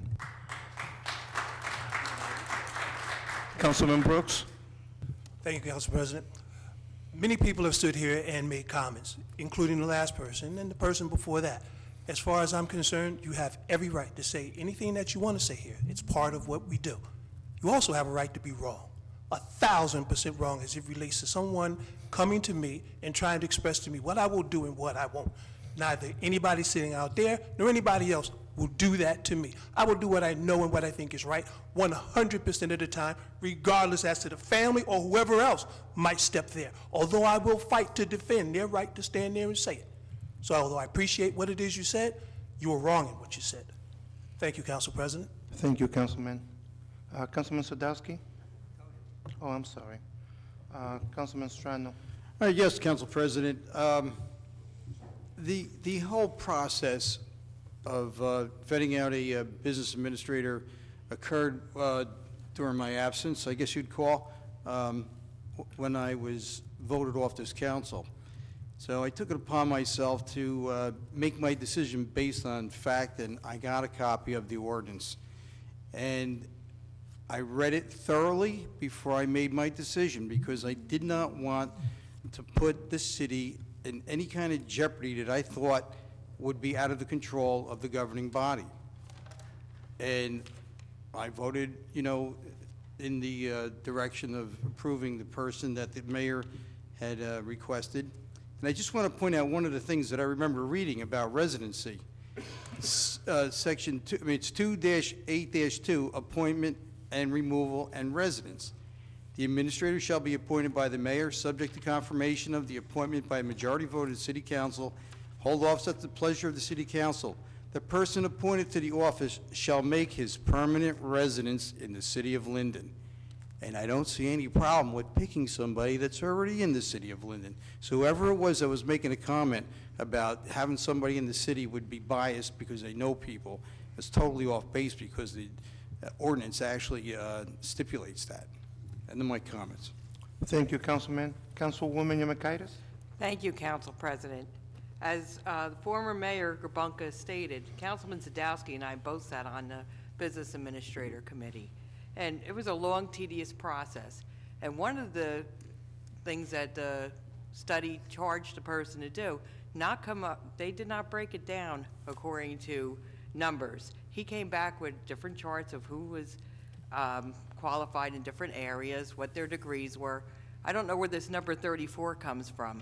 I mean, we have somebody that owns a business here in Linden that we're ruining this guy's reputation. It's sad. And I'd like to know how some of this information from this study was leaked out from this council. This needs to be checked into. And Council President, I'm requesting you to do an investigation to start this process. Yes, ma'am. Mayor Armstead, he has been running on a platform of Linden first. We are a blue-collar town. I think that might have been part of his decision in looking to get somebody from Linden, somebody that grew up in this town, that knows the values and the work ethics of the people here. And that's an important factor that needs to be looked at also. So that concludes my comments, Council President. Thank you, Councilwoman. Councilman Medina, you said no, right? Councilwoman Hickey? I forgot to mention casino night. So I just wanted to announce casino night at the Linden Housing Authority on January 30th, Saturday night, from 6 p.m. to 12 a.m. Tickets are $50 a piece. It includes beer, wine, soda, and many wonderful gifts and many wonderful people, regardless if our views are different in city government. I'm going to leave it at that because I think there's a lot of wonderful people in this audience. I don't think comments need to be made about how our upbringings are because I think I had a pretty wonderful upbringing myself, and I've learned a lot of valuable lessons for that. And on some terms, we just have to agree to disagree. And regardless of whatever happens in the future, Gary Manuzza, I think you're a wonderful guy. I think you're a wonderful CPA. You have a beautiful wife. I wish you nothing but the best. Sometimes we have to agree to disagree. It's no sour grapes to the mayor. I think he's doing a wonderful job in the city of Linden. I just, sometimes I have a different view. And you know what? Dirty looks aren't gonna hurt me or stare downs, But I'm looking forward to seeing you all at Casino Night and doing a wonderful job, and whatever is meant to be is meant to be. I just wish we discussed this at caucus last night. I think it would have just went through today instead of just being thrown out of left field. And many of you that are sitting here right now know I truly adore you. Thank you, Have a good night. Councilwoman. Mayor? Yes, first of all, I want to thank all of you for your comments. The bottom line is, as was mentioned, that it is my choice. The ordinance clearly states that it's my choice. Now, whether I think that we should be going with a more experienced person or whether I think that we should be going with a person who's new with energy, and I think sometimes a younger person brings to the table the energy of new ideas. I just say that I believe in this young man. I think he's going to do a good job. I'm confident that he can. And I just ask this council, this governing body, I don't know why we tabled this. A straight up or down vote. Let people know where you're at. No waffling. Straight up or down. Either you're with them or you're not. Plain and simple. And let me tell you something. For those of you who don't want to work with me, you all know that I like to do a lot of walking in this city. And I will wear out some shoes. And, and that's all I have to say about this. But I will work hard to see that my agenda is forwarded, okay? And that goes for any ward in this town. Thank you. Thank you, Mayor.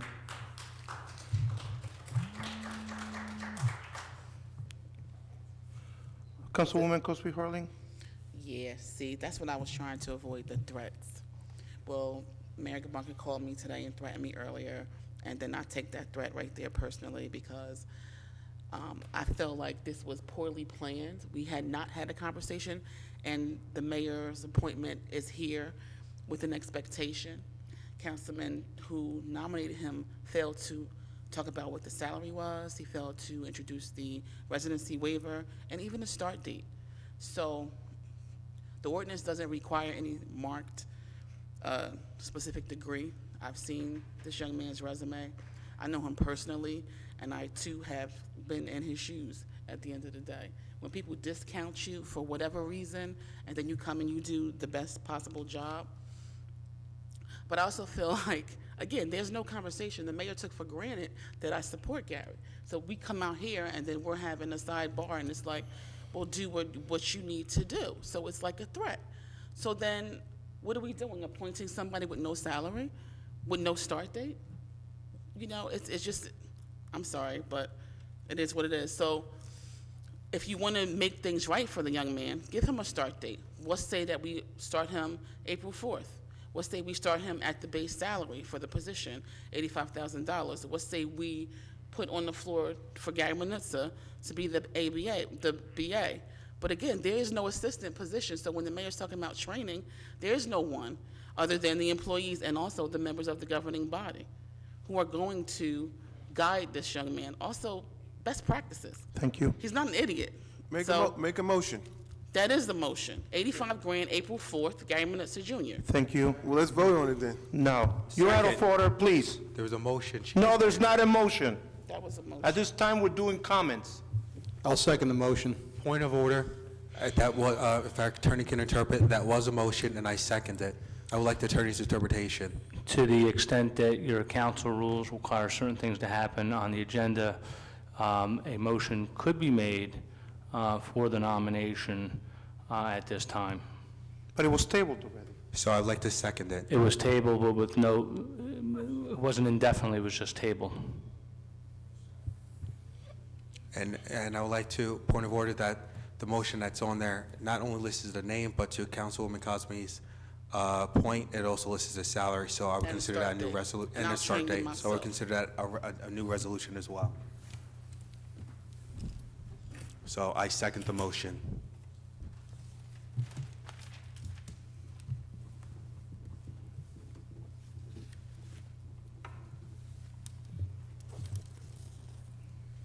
I don't know if the clerk can call for a roll call.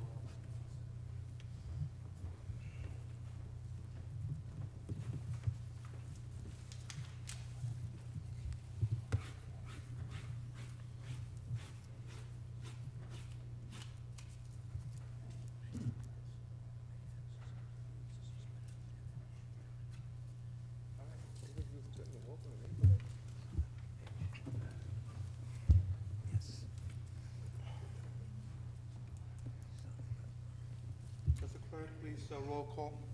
Mrs. Ormond? Yes. Byer? No. Brown? Yes. Brooks? No. Cosby Hurling? Yes. Sadowski? Yes. Strano? Yes. Yemakaitis? Yes. Medina? No. Hickey? No. Mr. Alvarez? No. 6 yes, 5 no. Congratulations, Mr. Menusa, you're the Congratulations. UPA.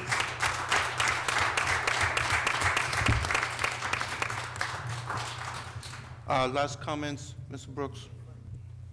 One thing I forgot during my comments, we had a loss of a resident in the Fourth Ward, Janet Burns. Very dear and close friend of mine. She was a twin. So everybody who's known her know that we normally said Jane and Janet Maribel. Her name is Janet Burns. My condolences to the family, all friends, Mrs. Patterson, Mr. Levon Sneed. I'm sure this is a difficult time for you and all of your family. Best wishes to all. It was a pleasure knowing her and your family. Thank you. Yes, sir.